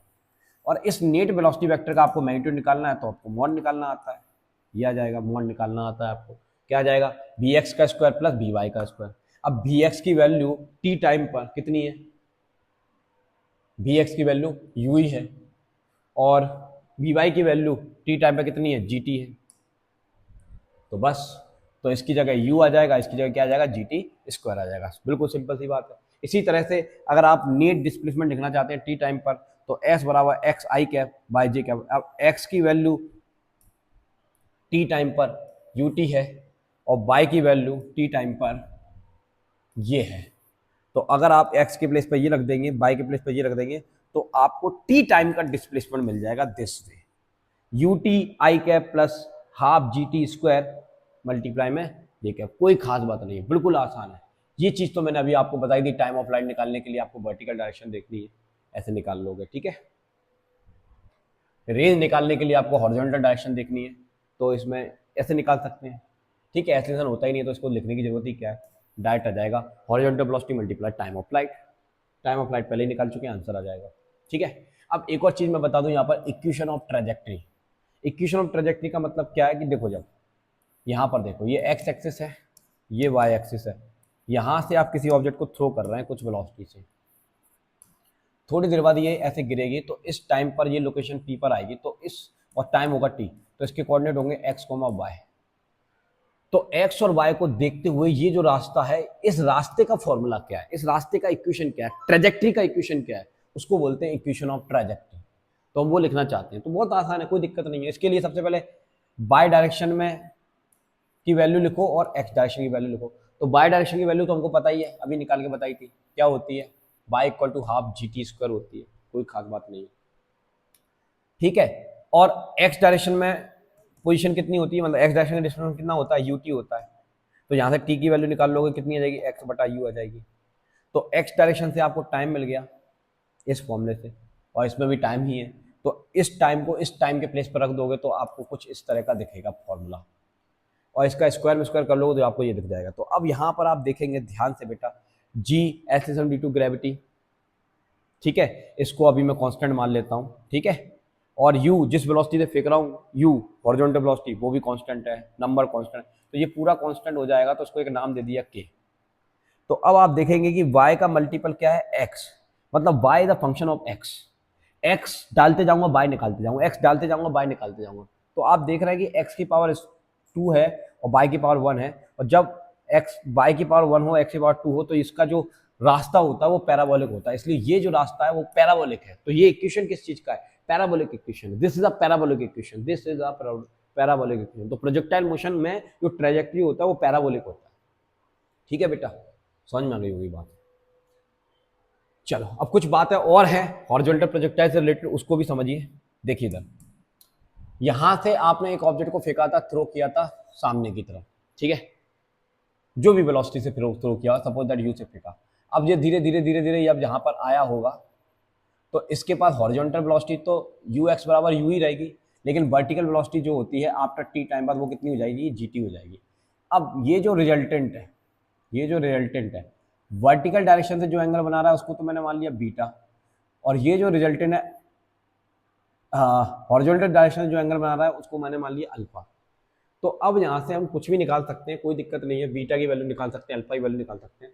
तो यहाँ पर लिखा हुआ है कि direction of motion from x axis at time t, तो टी टाइम पर एक्स एक्सिस से डायरेक्शन देखोगे तो अल्फा, और उसी टाइम पर बाय डायरेक्शन से देखोगे डायरेक्शन तो बीटा। तो किसी भी एक डायरेक्शन से हम निकाल सकते हैं। तो लिखा हुआ है यहाँ पर, क्या लिखा हुआ है, direction of motion from x axis at time t, at time T.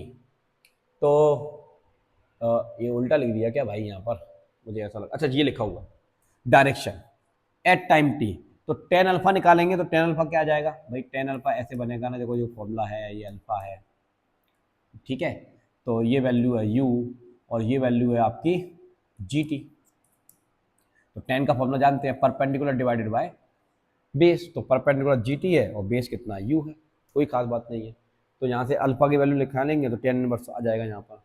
इसी तरह से इसकी निकालेंगे तो यहाँ पर देखो ऐसे ट्रायंगल बन रहा है इस तरह से, ये बीटा है, ये वाली वैल्यू यू है और ये जी टी है। तो अब यदि टेन बीटा निकालोगे आप तो परपेंडिकुलर यू हो जाएगा और बेस जी टी हो जाएगा, तो ये आ जाएगा, ठीक है ओके। तो यहाँ पर ये मुझे x की जगह y लिखना चाहिए यहाँ पर, ठीक है बेटा।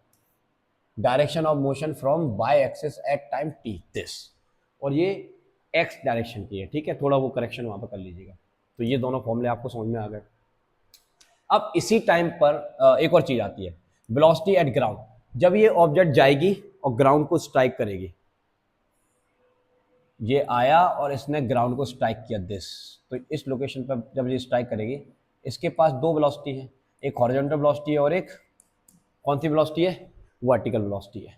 तो अब एक और चीज़ मैं जानना चाहता हूँ, अगर मान लो आपको टाइम गिवन नहीं है तो वर्टिकल डायरेक्शन वेलोसिटी आप कैसे निकालते हैं। तो आपको पता है अगर एक ऑब्जेक्ट को हम ड्रॉप करते हैं तो यू की वैल्यू जीरो होती है और एच हाइट से छोड़ रहे हैं, तो नीचे गिरने में उसकी फाइनल वेलोसिटी क्या होगी, तो वो सिंपल निकाल सकते हैं हम किससे, 2gh से, थर्ड इक्वेशन ऑफ मोशन से निकाल सकते हैं, ठीक है।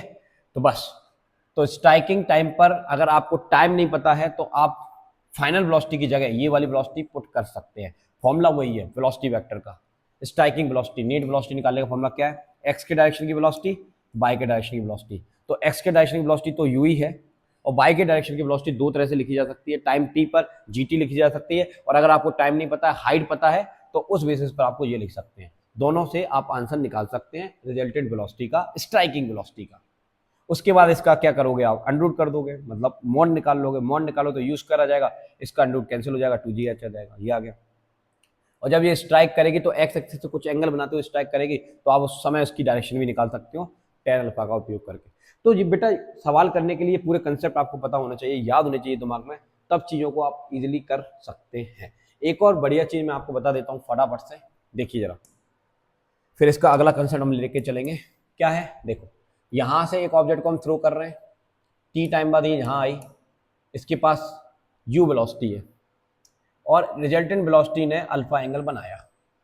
तो हमसे ये पूछा जा सकता है कि रिजल्टेंट वेलोसिटी बताइए, ठीक है, रिजल्टेंट वेलोसिटी बताइए, या ठीक है, तो हम क्या करेंगे, ये वाली जो वेलोसिटी है, ये जो रिजल्टेंट वेलोसिटी है, इसका अगर ये एंगल हॉरिजॉन्टल डायरेक्शन से अल्फा बना रही है और वर्टिकल डायरेक्शन से एंगल बीटा बना रही है, तो किसी भी एक डायरेक्शन की बात कर लेता हूँ, चलो इस डायरेक्शन की बात कर लेता हूँ। तो हॉरिजॉन्टल डायरेक्शन से ये अल्फा एंगल बना रही है, तो इसका इस डायरेक्शन में कॉम्पोनेंट क्या होगा, भी कॉस अल्फा, और इधर कितना होगा, भी साइन अल्फा। और अब आप क्या कह सकते हैं कि u जो है वो किसके बराबर हो जाएगा, v कॉस अल्फा के बराबर हो जाएगा, ठीक है। तो यहां से आप v की वैल्यू निकालेंगे तो u बटा क्या आ जाएगी, कॉस अल्फा आ जाएगी, कितनी आ जाएगी, कॉस अल्फा। इसी तरह से अगर हम इस एंगल के लिए बात करें, बीटा एंगल के लिए बात करें, तो यहां पर एंगल है, वहां पर आ जाएगा, देखिए इस एंगल के लिए बात करते हैं। अभी ये जो हमने फॉर्मूला बनाया ये किसके लिए बनाया है, ये बनाया है अभी हमने अल्फा एंगल के लिए, v वेलोसिटी का बनाया है, u बराबर आ जाएगा v कॉस अल्फा, और यहां पर आ जाएगा v साइन अल्फा, ये मतलब है, ठीक है। यहां पर ये हॉरिजॉन्टल वेलोसिटी के बराबर है इसका कंपोनेंट, और यहाँ पर ये वर्टिकल वेलोसिटी के बराबर है कंपोनेंट। अब मान लीजिए एंगल बीटा है, कोई खास बात नहीं है, बाय डायरेक्शन से ये वेलोसिटी बीटा एंगल बना रही है, उस समय उस वेलोसिटी की वैल्यू बताइए। तो कैसे निकालेंगे, बहुत आसान है। तो इसका इधर की तरफ कंपोनेंट क्या आएगा, v cos बीटा, और इधर कितना आ जाएगा v sin बीटा। अब ये जो v cos बीटा है ये किसके बराबर है, y डायरेक्शन की वेलोसिटी के बराबर है। तो यहां से अगर आपको y डायरेक्शन की वेलोसिटी पता है तो आप तब भी निकाल सकते हैं इस फॉर्मूले का उपयोग करके। किसका उपयोग करके, इस फॉर्मूले का उपयोग करके। ठीक है बेटा, बहुत आसान है। ठीक है, चलिए अब एक सवाल देख लेते हैं इस पर, बिल्कुल आसान सा सवाल है। सवाल क्या कह रहा है कि भाई साहब यहाँ से एक एरोप्लेन उड़ रहा है और वहां से उसने एक ऑब्जेक्ट को ड्रॉप कर दिया, बॉम्ब को ड्रॉप कर दिया, वो बॉम्ब को ड्रॉप करके वो इस तोप को उड़ाना चाहता है, तो कितना टाइम लगेगा, कितनी हाइट पर उड़ रहा है। तो पहले तो ये एरोप्लेन दे रखा है इन लोगों ने सवाल में 1960 मीटर की हाइट पर उड़ रहा है, ये हाइट दे रखी है, और जितनी स्पीड से चल रहा है वो हॉरिजॉन्टल स्पीड कितनी है, इतनी है। अब यहाँ से एक बॉल को ड्रॉप करते हैं तो कितने टाइम बाद ये इसको स्ट्राइक करेगा। तो टाइम निकालने डायरेक्ट फॉर्मूला हमारे पास बेटा, √2h/g, कोई दिक्कत वाली बात नहीं है। हाइट दे रखी है तेरे को कितनी, 1960, ये 1960 लिख दिया। जी की वैल्यू तुझे पता है 9.8 या फिर 10, 9.8 से सिंपल कैंसिल हो जाएगा, आपका आंसर आ जाएगा 20 सेकेंड। तो बिल्कुल बच्चों वाला सवाल है, अगर आपको कंसेप्ट अच्छे से पता है तो बस फॉर्मूला लगाओ, आंसर आ जाएगा, कोई दिमाग वाली बात नहीं है यहाँ पर। ठीक है, इसी तरह के बहुत सारे सवाल है। इसी तरह से एक सवाल ये वाला भी देखो, ये वाला सवाल भी देखो, ये क्या कह रहा है, object is projected with 50 metre per second in horizontal direction, then find time. आपको क्या निकालना है, टाइम निकालना है। When it is moving at 30 degree from x axis, speed at the instant. तो भाई आपने एक ऑब्जेक्ट को फेंका 50 मीटर पर सेकेंड से, अब ये गई गई गई गई, ग्रेविटी काम कर रही है, ग्रेविटी काम कर रही है, नीचे आते आते यहाँ पहुंच गई, यहाँ पहुंच गई। तो इस समय हॉरिजॉन्टल वेलोसिटी तो 50 है, कोई खास बात नहीं है। लेकिन ये जो भाई साहब ने लिखा है यहाँ पर, क्या लिखा है, लिखा हुआ है कि हॉरिजॉन्टल डायरेक्शन से ये वेलोसिटी इतनी है, हॉरिजॉन्टल वेलोसिटी इतनी है, then find time when it is moving at 30 degree x axis. तो एक्स एक्सिस से इसने कितना एंगल बना लिया, 30 डिग्री का एंगल बना लिया। उस समय हमें क्या निकालनी है, इसकी स्पीड निकालनी है। क्या निकालनी है, स्पीड। तो बहुत आसान, अभी बताया था कि अगर ये वाली स्पीड निकालनी है तो इसका इधर की तरफ कंपोनेंट क्या आएगा, v cos 30, और इधर की तरफ क्या आएगा, v sin 30 आएगा। ये v sin 30 तो वर्टिकल वेलोसिटी के बराबर है, gt के बराबर है, और ये v cos 30 हॉरिजॉन्टल वेलोसिटी के बराबर है, जो कि कितनी दे रखी है, 50 दे रखी है। बहुत आसान है।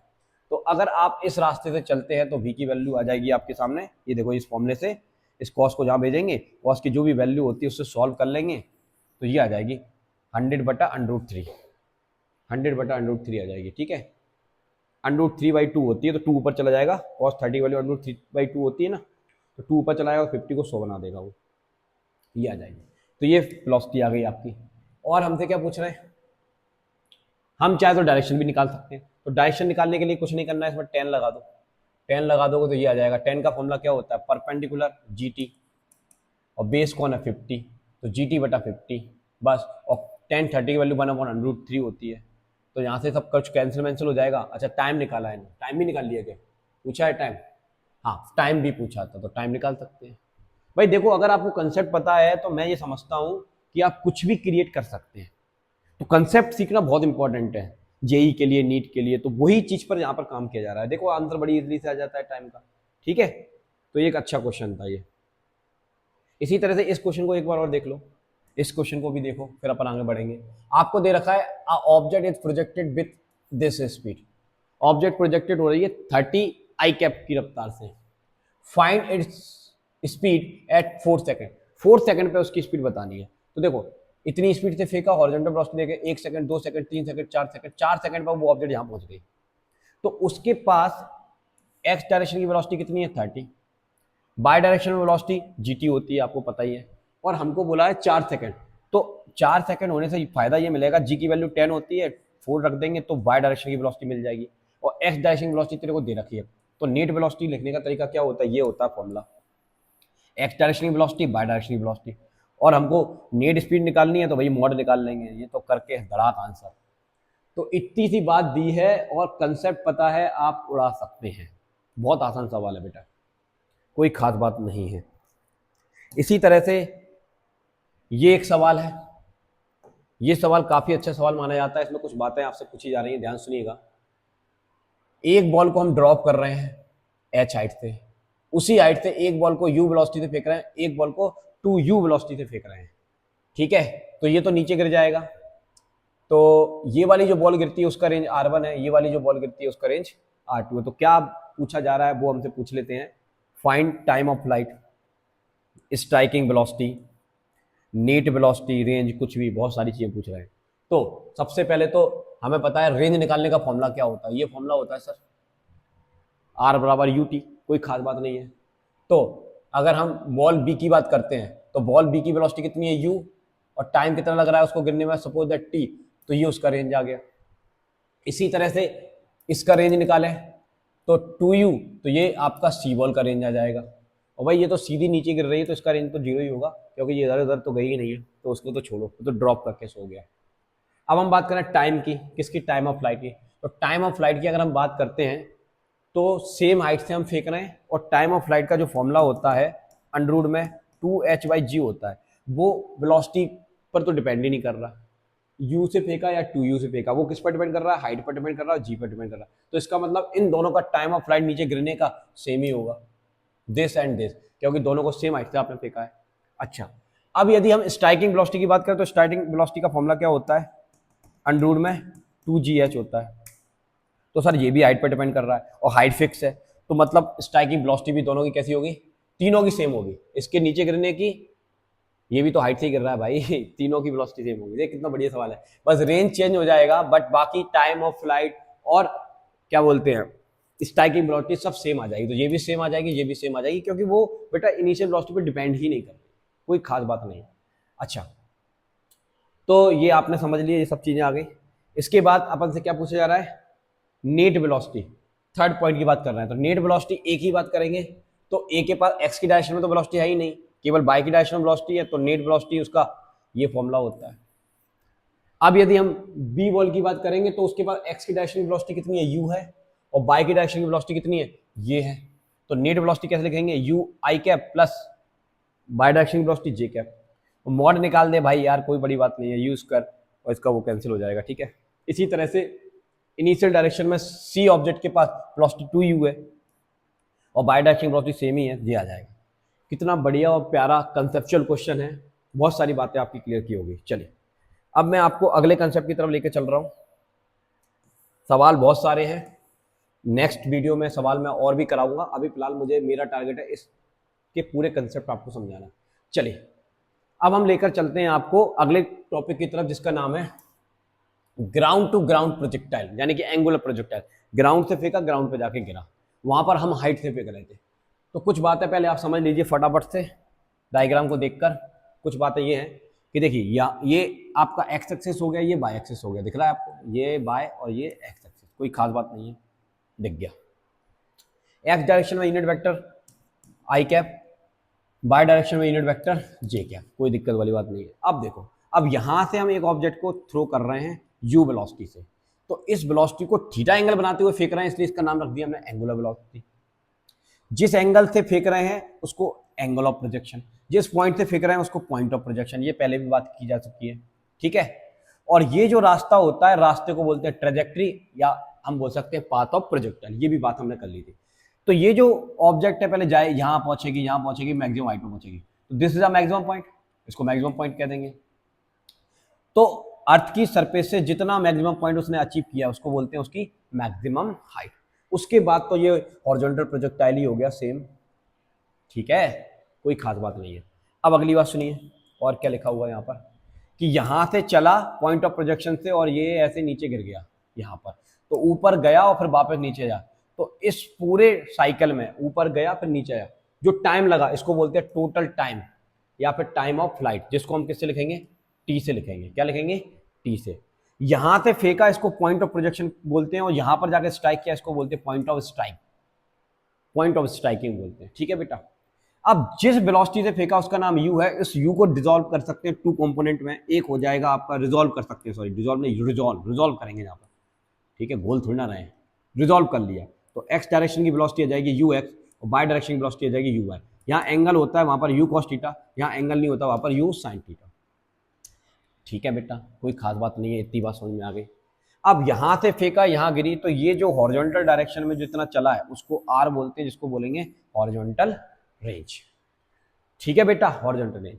तो ये कुछ इन्फॉर्मेशन है, जर्नल इन्फॉर्मेशन है। अब हम फॉर्मूला बनाएंगे, रेंज क्या होती है, मैक्सिमम हाइट कैसी होती है, और क्या बोल सकते हैं इसमें, बहुत सारी चीजें हम निकालेंगे। आइए फटाफट से आपको मैं बताता हूं। सबसे पहले स्टार्ट करते हैं कार्यक्रम। कार्यक्रम यहां से स्टार्ट होता है कि देखिए कुछ बातें लिखते हैं। यहां से हमने फेंकना स्टार्ट किया था, ये गया गया गया यहां पहुंचा। ठीक है, ठीक है, यहाँ पहुंच गया। बाकी सब तो पता ही है आपको कि इसका ये u cos थीटा है, ये u sin थीटा, ये x डायरेक्शन कंपोनेंट, ये y डायरेक्शन का कंपोनेंट है। x की डायरेक्शन में एक्सेलरेशन 0 होता है, y की डायरेक्शन में एक्सेलरेशन जो होता है वो नीचे की तरफ काम कर रहा होता है, क्योंकि बॉल ऊपर जा रही है और एक्सेलरेशन नीचे की तरफ काम कर रहा है। तो a की वैल्यू किसके बराबर आएगी, माइनस जी के बराबर आएगी। कोई खास बात नहीं है बेटा, ठीक है। चल, तो ये वाला एक्सेलरेशन वर्टिकल वेलोसिटी पे इंपैक्ट डालेगा, हॉरिजॉन्टल वेलोसिटी से कोई लेना देना नहीं है। मैंने पहले ही बताया था बाय डायरेक्शन की वेलोसिटी का एक्स डायरेक्शन की वेलोसिटी से कोई कनेक्शन नहीं है, और एक्स डायरेक्शन की वेलोसिटी का बाय डायरेक्शन के एक्सेलरेशन से कोई कनेक्शन नहीं है। ठीक है, चलो स्टार्ट करते हैं कि ये बॉल सपोज दैट यहाँ पहुंचे टी सेकंड पर, तो टी सेकंड पर वेलोसिटी क्या, टी सेकंड पर डिस्प्लेसमेंट क्या, सब चीजें हम लिखेंगे। तो चलिए स्टार्ट करते हैं। हमने लाइन खींच ली फटाफट से पहले बीच में, यहाँ पर एक्स की इन्फॉर्मेशन, यहाँ पर वाई की इन्फॉर्मेशन। तो चलो, जब t इक्वल टू 0 होता है तो उस समय इसके पास ये वाली वेलोसिटी होती है एक्स की डायरेक्शन की, ये लिख दिया देखो। ठीक है, अब यहाँ एक्सेलरेशन तो 0 है बेटा, तो ये कौन सा मोशन दिखाएगा, यूनिफॉर्म मोशन दिखाएगा। अब t इक्वल टू 0 पर, t इक्वल टू 0 की बात की जा रही, t इक्वल टू 0 पर यहाँ पर भाई चूंकि ये ग्राउंड टू ग्राउंड मोशन है, तो यहाँ पर इसके पास स्टार्टिंग में वेलोसिटी होती है वर्टिकल डायरेक्शन में कितनी, u sin थीटा, लेकिन एक्सेलरेशन भी होता है वर्टिकल डायरेक्शन में कितना, a बाय बराबर माइनस का g। ठीक है, अब आपसे हम पूछ रहे हैं कि जब टाइम t इक्वल टू 0 से t इक्वल टू t हो गया, 1 second, 2 second, 3 second, 4 second, t second हो गया। ठीक है, तो t सेकंड में वेलोसिटी हम आपसे पूछ रहे हैं, तो भाई हॉरिजॉन्टल वेलोसिटी में तो एक्सेलरेशन है ही नहीं, तो वो तो सेम ही रहेगा, t टाइम पे वेलोसिटी इतनी आ जाएगी। ठीक है, लेकिन अगर हम यहाँ पे बात करते हैं t टाइम पे वेलोसिटी कितनी आएगी, तो भाई अब यहाँ ध्यान समझना, इसका फॉर्मूला क्या होता है वेलोसिटी निकालने का, u प्लस at। तो t टाइम पे वेलोसिटी निकालना है, तो इनिशियल वेलोसिटी कितनी थी, u sin थीटा, एक्सेलरेशन कितना काम कर रहा है नीचे की तरफ, माइनस का g, और टाइम t है, तो t टाइम पे वेलोसिटी कितनी आ जाएगी, इस फॉर्मूले से इतनी आ जाएगी ये। इसी तरह से हम x डायरेक्शन का डिस्प्लेसमेंट लिखेंगे t टाइम बाद, तो डिस्प्लेसमेंट का फॉर्मूला क्या होता है, अगर एक्सेलरेशन नहीं है तो ut, स्पीड मल्टीप्लाई टाइम, तो स्पीड कितनी है, u cos थीटा, और टाइम t है, तो डिस्प्लेसमेंट कितना आ जाएगा, ये आ जाएगा। और चाहे तो आप आई कैप चिपका सकते हैं, कोई खास बात नहीं है, जिससे पता चल जाएगा कि ये एक्स डायरेक्शन का डिस्प्लेसमेंट है। तो बाय डायरेक्शन का डिस्प्लेसमेंट कैसे निकालेंगे, वो भी बहुत आसान है। देखो बाय डायरेक्शन में एक्सेलरेशन काम कर रहा है, फॉर्मूला हम जानते हैं, एस बराबर u T plus half A T square, तो ये बाय हो जाएगा u साइन थीटा t हो जाएगा माइनस जी टी स्क्वायर हो जाएगा। तो ये बाय डायरेक्शन का क्या आ गया, डिस्प्लेसमेंट आ गया। ये पूरा बाय डायरेक्शन का डिस्प्लेसमेंट है, तो पीछे जे कैप लगा देंगे, तो ये बाय डायरेक्शन का डिस्प्लेसमेंट आ गया दिस वे। अब यदि आपसे नेट डिस्प्लेसमेंट वेक्टर पूछे टी टाइम बाद कितना यहाँ पर, तो बहुत आसान है। नेट डिस्प्लेसमेंट वेक्टर लिखने का तरीका क्या है, बाय डायरेक्शन का लिखना है ना, तो बाय डायरेक्शन का वेक्टर लगा दो, क्या बोलेंगे, अच्छा सॉरी नेट लिखना है, तो नेट डिस्प्लेसमेंट को ऐसे लिख लेता हूं मैं, ऐसे लिख पाएंगे। तो ये वैल्यू हमको दे रखी है, ये लिखी है, और ये वैल्यू दे रखी है, ये पूरी लिखी है, बस दोनों को एक साथ आई और जे के साथ लिख दो, आ गया। मैग्नीट्यूड निकालना है तो अंडररूट लगा के आई का कोएफिशिएंट का स्क्वायर, जे के कोएफिशिएंट का स्क्वायर। तो अगले स्टेप में देखो ये मैग्नीट्यूड निकालने का भी फॉर्मूला आ जाता है, कोई खास बात नहीं है, ठीक है। ये डायग्राम वही है, तो अभी इससे भी कोई छिड़कानी नहीं करेंगे। अब अगर आपसे पूछें कि टी टाइम पर इसकी नेट वेलोसिटी बताओ, कितनी वेलोसिटी बताओ, नेट वेलोसिटी, तो बहुत आसान है भाई। सबसे पहले तो नेट वेलोसिटी का फॉर्मूला क्या होता है, ये होता है, तो वी एक्स टी टाइम पर कितना था, इतना था, v बाई टी टाइम पर कितना था, इतना था, तो ये यहां पर आ जाएगा, यहां पर आ जाएगा, तो दोनों की वैल्यू आप लिख लेंगे। तो देखो ये रख दिया इसकी वैल्यू, ये रख दिया इसकी वैल्यू, इसका मॉड निकाल लेंगे तो ये आ जाएगा।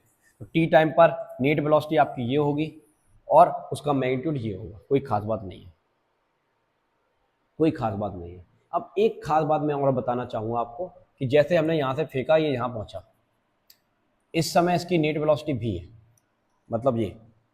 अब ये जो वेलोसिटी है एक्स एक्सिस के साथ कुछ एंगल बना रही है अल्फा, वाई एक्सिस के साथ बीटा बना रही है। हम एक्स एक्सिस की बात कर रहे हैं, बीटा कुछ भी बोला जा सकता है सवाल में। तो मान लो एक्स एक्सिस के साथ एंगल कितना बना रही है, बीटा, सॉरी अल्फा बना रही है। तो अब क्या करेंगे, इस वेलोसिटी के दो कंपोनेंट कर सकते हैं, इधर की तरफ v cos अल्फा, इधर की तरफ v sin अल्फा। अब ये जो v sin अल्फा है ये वर्टिकल वेलोसिटी के बराबर होगा, और वर्टिकल वेलोसिटी तुम्हें पता है, ये लिखी है u sin theta minus g t equal to v sin alpha. तो v निकालना है तो sin अल्फा को नीचे भेज दीजिए, तो आप निकाल सकते हैं अगर ये सारी इंफॉर्मेशन आपके पास अवेलेबल है। नहीं तो और इजी हो जाता है। कैसे?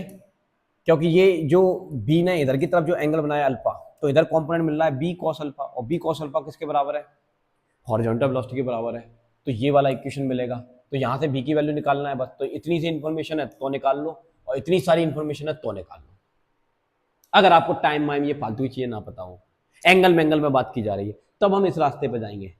और अगर एंगल भी है, यू म्यू सब पता है, टाइम वाइम पता है, तो हम इस रास्ते से भी ये वाली वेलोसिटी निकाल सकते हैं। इस रास्ते, इस चीज को निकालने के ये भी रास्ते हैं, इसी चीज को निकालने के ये भी रास्ते हैं, जिससे आपको कंफर्ट लगे गिवन क्वेश्चन में, उसके अकॉर्डिंग आप काम करेंगे। समझ में आ गई बात बेटा? कोई खास बात नहीं है। इसी तरह से डायरेक्शन की बात की जाएगी तो यार हलवा है यार, ये क्या है इसमें, डायरेक्शन अल्फा है, टेन अल्फा लगा दो। यहाँ पर टेन अल्फा लगाएंगे तो परपेंडिकुलर कौन है, ये v साइन अल्फा, और बेस कौन है, v कॉस अल्फा। इन्होंने कैसे निकाला है, ठीक है, परपेंडिकुलर bt माना है तो bt आ गया, और बेस कौन है, v कॉस अल्फा बोल दो या u साइन थीटा बोल लो, कुछ भी, किसी से भी निकाल सकते हैं, जो भी इंफॉर्मेशन आपके पास अवेलेबल है। और bt की वैल्यू ये होती है, ठीक है, ये तो अभी बताया था ना उसी से, ठीक है, बहुत इंपॉर्टेंट है। अब एक और चीज मैं आपको बताता हूं, देखिए इधर क्या चीज बताना चाह रहा हूं। जब ये पार्टिकल ऐसे जाता है जाता है जाता है और मैक्सिमम हाइट पर आता है, तो इस समय इसके पास नीचे की तरफ एक्सेलरेशन काम कर रहा है g, और हॉरिजॉन्टल डायरेक्शन में एक्सेलरेशन नहीं है। तो मैक्सिमम हाइट पर इसकी वर्टिकल वेलोसिटी तो जीरो होती है, लेकिन हॉरिजॉन्टल वेलोसिटी जीरो नहीं होती है। तो मिनिमम वेलोसिटी इसकी मैक्सिमम हाइट पर आ जाएगी कितनी, u cos थीटा। और उस समय एक्सेलरेशन जो है वो नीचे की तरफ काम कर रहा है, तो एक्सेलरेशन और वेलोसिटी इनके बीच में एंगल कितना है, 90 डिग्री। तो जब एक्सेलरेशन और वेलोसिटी के बीच में 90 डिग्री का एंगल होता है, तो उस समय इस एक्सेलरेशन को हम सेंटीपीटल एक्सेलरेशन भी कह सकते हैं। तो यहाँ पर लिखा हुआ है at the maximum height velocity in minimum कितनी होती है, पूछा जाए तो बता देना, u cos थीटा होती है। And acceleration net not zero. Acceleration not zero का मतलब क्या है कि इस समय एक्सेलरेशन जीरो नहीं है, वो एक्सेलरेशन g है, और वो एक्सेलरेशन उस समय के लिए क्या कहलाता है, सेंटीपीटल एक्सेलरेशन कहलाता है, ठीक है। लेकिन टेंजेंशियल एक्सेलरेशन जो इस वेलोसिटी को बढ़ाए वो है ही नहीं, तो वो जीरो है, इसलिए हॉरिजॉन्टल वेलोसिटी बदलती नहीं है, ठीक है। तो ये कुछ अच्छी बात थी जहां पर, जो मैंने आपको बताई, याद होनी चाहिए। अच्छा साहब, समझ में आ गया ये क्या कहानी है, ठीक है। इसका कोई ग्राउंड वेलोसिटी, अच्छा ठीक है। अब ये ऐसे गई गई गई गई और जहां पर ग्राउंड पे जाकर स्ट्राइक करती है, तो स्ट्राइकिंग वेलोसिटी है भाई। स्ट्राइकिंग वेलोसिटी में आपको पता है हॉरिजॉन्टल वेलोसिटी आपके पास इतनी है, और वर्टिकल वेलोसिटी आपके पास इतनी है, क्योंकि जितनी वेलोसिटी ऊपर पॉजिटिव में है तो वहां नीचे आने पर नेगेटिव में आ जाएगी। तो डायरेक्ट आप ग्राउंड से टकराने वाली वेलोसिटी लिख सकते हैं, ग्राउंड से टकराने वाली वेलोसिटी लिख सकते हैं कितनी, u cos थीटा आई cap minus u sin theta जे कैप, ठीक है। और इसका मैग्नीट्यूड निकाल देंगे तो ये आ जाएगा ग्राउंड की वेलोसिटी, ओके। चलो बहुत बढ़िया। एंड डायरेक्शन की पूछी जाए तो डायरेक्शन यहाँ पर लिखा हुआ है, देखो यहाँ पर एंगल कितना था, tan थीटा, और यहाँ पर एंगल कितना है, tan अल्फा। तो जितने एंगल पर गई है उतने एंगल पर गिरेगी, तो tan अल्फा tan थीटा दोनों बराबर होंगे, तो एंगल भी बराबर। अब कुछ बातें और समझते हैं, इधर देखिए। सबसे पहले हम समझते हैं टाइम ऑफ फ्लाइट। अब हम ये जो फेंक रहे हैं इसको u वेलोसिटी से, तो ये वाले एंगुलर प्रोजेक्टाइल में टाइम ऑफ फ्लाइट कैसे निकालेंगे, बहुत आसान है। आपको हमेशा वर्टिकल डायरेक्शन देखनी है, और वर्टिकल डायरेक्शन देखनी है, फॉर्मूला आपके पास होता है s बराबर ut plus half T square. तो देखो ये बॉल ऊपर गई एच हाइट पर और फिर वापस आ गई, फिर भले ही वो ऐसे गिरी हो, लेकिन मैं वर्टिकल डायरेक्शन की बात कर रहा हूँ, तो वर्टिकल में बाप देखो यहाँ से चली वापस वहीं आ गई, तो वर्टिकल में कितना डिस्प्लेसमेंट है, 0। अरे भाई ये बॉल ऐसे गई ऐसे नीचे आ गई, तो ये तो ग्राउंड है, तो ये बॉल चाहे यहां पड़ी हो चाहे यहां पड़ी हो, ग्राउंड से ऊपर कितनी है, तो 0 लेवल पर है। यहां पर भी ग्राउंड से कितना ऊपर है, 0 लेवल पर है। लेकिन सर मैं रेंज तो है, तो रेंज की मैं बात ही नहीं कर रहा, मैं तो वर्टिकल डिस्प्लेसमेंट की बात कर रहा हूँ कि बॉल ऊपर जाके वापस नीचे आ गई, तो वर्टिकल डिस्प्लेसमेंट उसका 0 हो जाएगा। तो इसकी जगह 0 रख देंगे, इसकी जगह u बाय है, t की जगह t रख देंगे, g की वैल्यू -g आएगी क्योंकि बॉल ऊपर जा रही है, ऐसे नीचे काम कर रहा है। ठीक है, इस वाले भाई साहब को यहाँ फेंकेंगे, तो ये माइनस का हो जाएगा, माइनस से माइनस कैंसिल हो जाएगा, ये आ जाएगा, टाइम से टाइम बढ़ेगा, ये फॉर्मूला आता है। तो टाइम ऑफ फ्लाइट का फॉर्मूला क्या आ जाता है, t बराबर 2u/g आ जाता है। ग्राउंड टू ग्राउंड प्रोजेक्टाइल में टाइम ऑफ फ्लाइट का फॉर्मूला क्या आ जाता है, 2u/g। बहुत इंपॉर्टेंट है, इसको याद रखिए, इसको याद रखिए। अब u बाई क्या है, वर्टिकल डायरेक्शन की वेलोसिटी, तो u बाई की वैल्यू कितनी दे रखी है यहाँ पर, u साइन थीटा, तो यहाँ पर कितना रख देंगे, u साइन थीटा, तो ये फॉर्मूला आ जाएगा 2u साइन थीटा बटा g। कोई दिक्कत वाली बात नहीं है, ये फॉर्मूला आ जाएगा। ठीक है, अच्छा for half time of flight, अब तो 2 से डिवाइड कर दे तो आधा टाइम इससे निकल जाएगा, u बाय बटा g। Total time of flight 2 का मल्टीप्लाई कर दे तो ये आ जाएगा। सर ये फॉर्मूला हम ज़्यादा यूज करेंगे बेटा, ये फॉर्मूला इसकी कंपैरिजन में, क्यों, अगर मान लीजिए ये बॉल को आप फेंक रहे हो, ये बॉल को आप फेंक रहे हो ऐसे, आपने वर्टिकल से थीटा एंगल बना लिया, तो ये वाला जो कंपोनेंट है अब u cos थीटा हो जाएगा और यहाँ पर आ जाएगा u sin थीटा हो जाएगा। तो अब यदि इस फॉर्मूले में u बाई की वैल्यू रखेंगे तो वो u cos थीटा आएगी, ना कि u sin थीटा आएगी। तो बच्चा इसको याद कर लेता है, इसको याद करनी ही नहीं है, इसको याद करना है। ठीक है, चल आगे देख, अब हम बात करते हैं मैक्सिमम हाइट की। तो फिर से मैक्सिमम हाइट है, वर्टिकल डायरेक्शन को देखना है।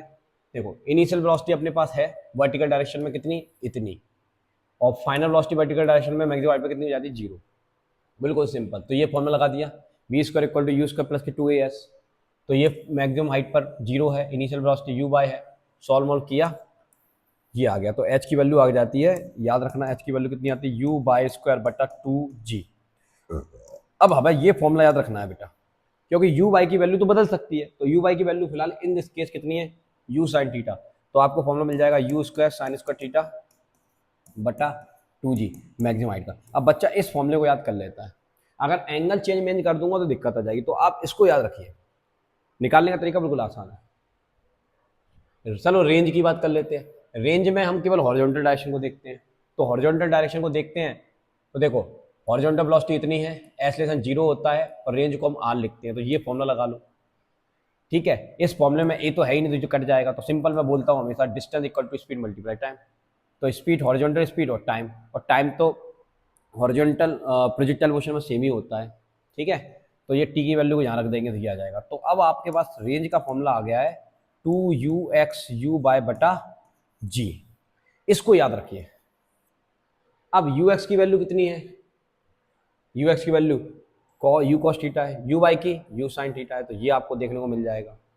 u से u का मल्टीप्लाई कर दोगे तो u स्क्वायर हो जाएगा, तो ये आ जाएगा u स्क्वायर, 2 तो है ही। अब 2 cos थीटा sin थीटा, इसका एक फॉर्मूला होता है sin 2 थीटा, तो ये आ जाएगा। तो बच्चा इन फॉर्मूलों को याद करता है, मैं कहता हूँ इनको याद करने की जरूरत नहीं है, इसको याद रखिए। उसके बाद आप कुछ भी क्रिएशन कर सकते हैं, यहाँ पर कुछ भी क्रिएशन किया जा सकता है।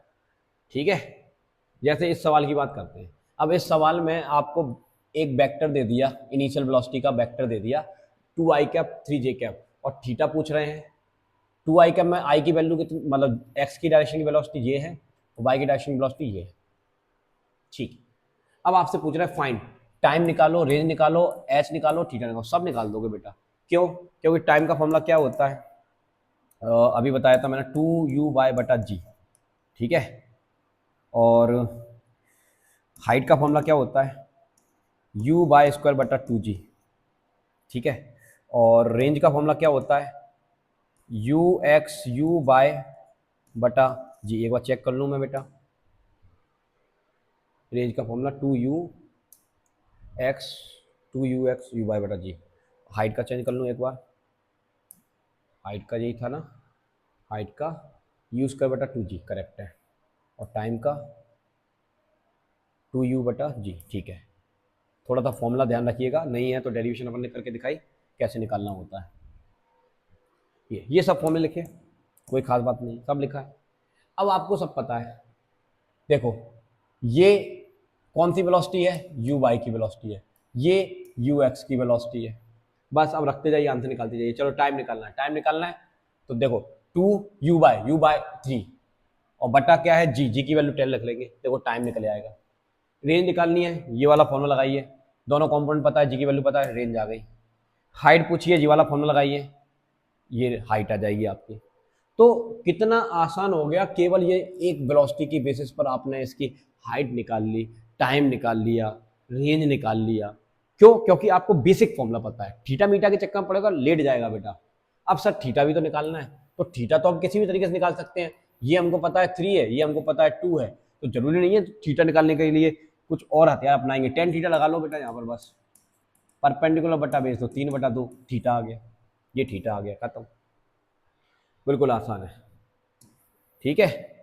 इसी तरह से AIEEE में ये क्वेश्चन, वो IIT 2013 में ये क्वेश्चन पूछा गया था, आपको velocity of projectile particle at time t, velocity of projected particle at time t इतनी दे रखी है, ये दे रखी है। अब आपसे पूछ रहा है हाइट बता दो, रेंज बता दो, टाइम बता दो और थीटा बता दो। तो ये इस क्लास का लास्ट क्वेश्चन है, इसको देखिए। ये जो मैंने दे रखा है, ये वेलोसिटी आ गई। अब कुछ नहीं करना, देखो ये आपको वेलोसिटी वेक्टर दे रखा है, ठीक है। अब टी टाइम पर, टी टाइम की वेलोसिटी हमको पता है, अपना जनरल फॉर्मूला ये पता है, क्लियर है। तो यहां पर आप देखेंगे यू एक्स इतना होता है और यू वाई की वैल्यू टी टाइम पर ये होती है, ये सबको पता है। ये अभी मैं इतनी देर से चिल्ला चिल्ला के आपको समझा रहा था। अब इससे इसको कंपेयर करिए, तो आपको यू एक्स की वैल्यू मिल जाएगी अल्फा, यू वाई की वैल्यू मिल जाएगी सर बीटा, और आपको टी के साथ क्या है जी की वैल्यू कितनी मिल जाएगी गामा। बस खत्म हो गया खेल। अब आपसे क्या पूछ रहा है, हाइट, आर, टी और थीटा सब निकाल दोगे, तो यू एक्स पता है, यू वाई पता है और जी पता है। तो टाइम निकालने का फॉर्मूला 2u बाय बटा जी, यू वाई की वैल्यू रखो आंसर, h 2u स्क्वायर बटा जी, यू वाई की वैल्यू रखो आंसर। रेंज का फॉर्मूला क्या होता है, अच्छा एक मिनट रुकना, हाइट का फॉर्मूला गड़बड़ लग रहा है क्या मेरे को? हाइट का फॉर्मूला क्या था यहाँ पर, हाइट का फॉर्मूला ये है, थोड़ा ये गड़बड़ लिख दिया वहाँ पर क्वेश्चन में। हाइट का ये है यू स्क्वायर बाय बटा 2g है, ठीक है। तो यहाँ पर मैं थोड़ा करेक्शन करूँगा इस सवाल में, कहाँ गया, ये वाले में। ये यहाँ पर जो आपको ये दिख रहा है, इसको कट करके यहाँ 2 लिख देंगे, ठीक है।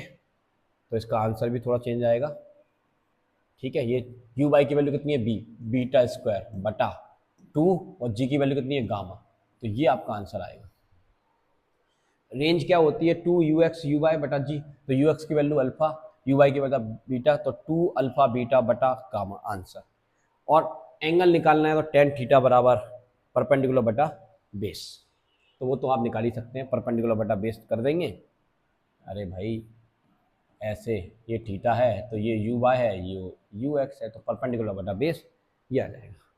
तो ये एक बढ़िया क्वेश्चन था, IIT 2013 में पूछा गया था। और भी क्वेश्चन, अब मैं क्वेश्चन का वीडियो लेकर आऊंगा, इसमें भी मैंने बहुत सारे क्वेश्चन कवर करने की कोशिश की है, कंसेप्ट पूरा समझाने की कोशिश की है, ठीक है ना। तो इसका ड्यूरेशन बहुत ज़्यादा बढ़ जाएगा, इसलिए मैं अगला जो टॉपिक लेकर आने वाला हूँ उसमें सारे मैं PYQs आपको कराऊंगा प्रोजेक्टाइल मोशन के। आज का वीडियो कंसेप्ट कैसा लगा है तो प्लीज़ कमेंट करके जरूर बताइएगा, और वीडियो पसंद आए तो प्लीज़ इसको हाइप भी देना, सब्सक्राइब भी कर लेना चैनल को, लाइक भी मार देना, शेयर भी कर देना, मजा बांध देना, मजा आ जाए, ताकि मेरे को मोटिवेशन मिले और इसी तरह से मैं बढ़िया बढ़िया वीडियो आपके लिए लेकर आता हूँ।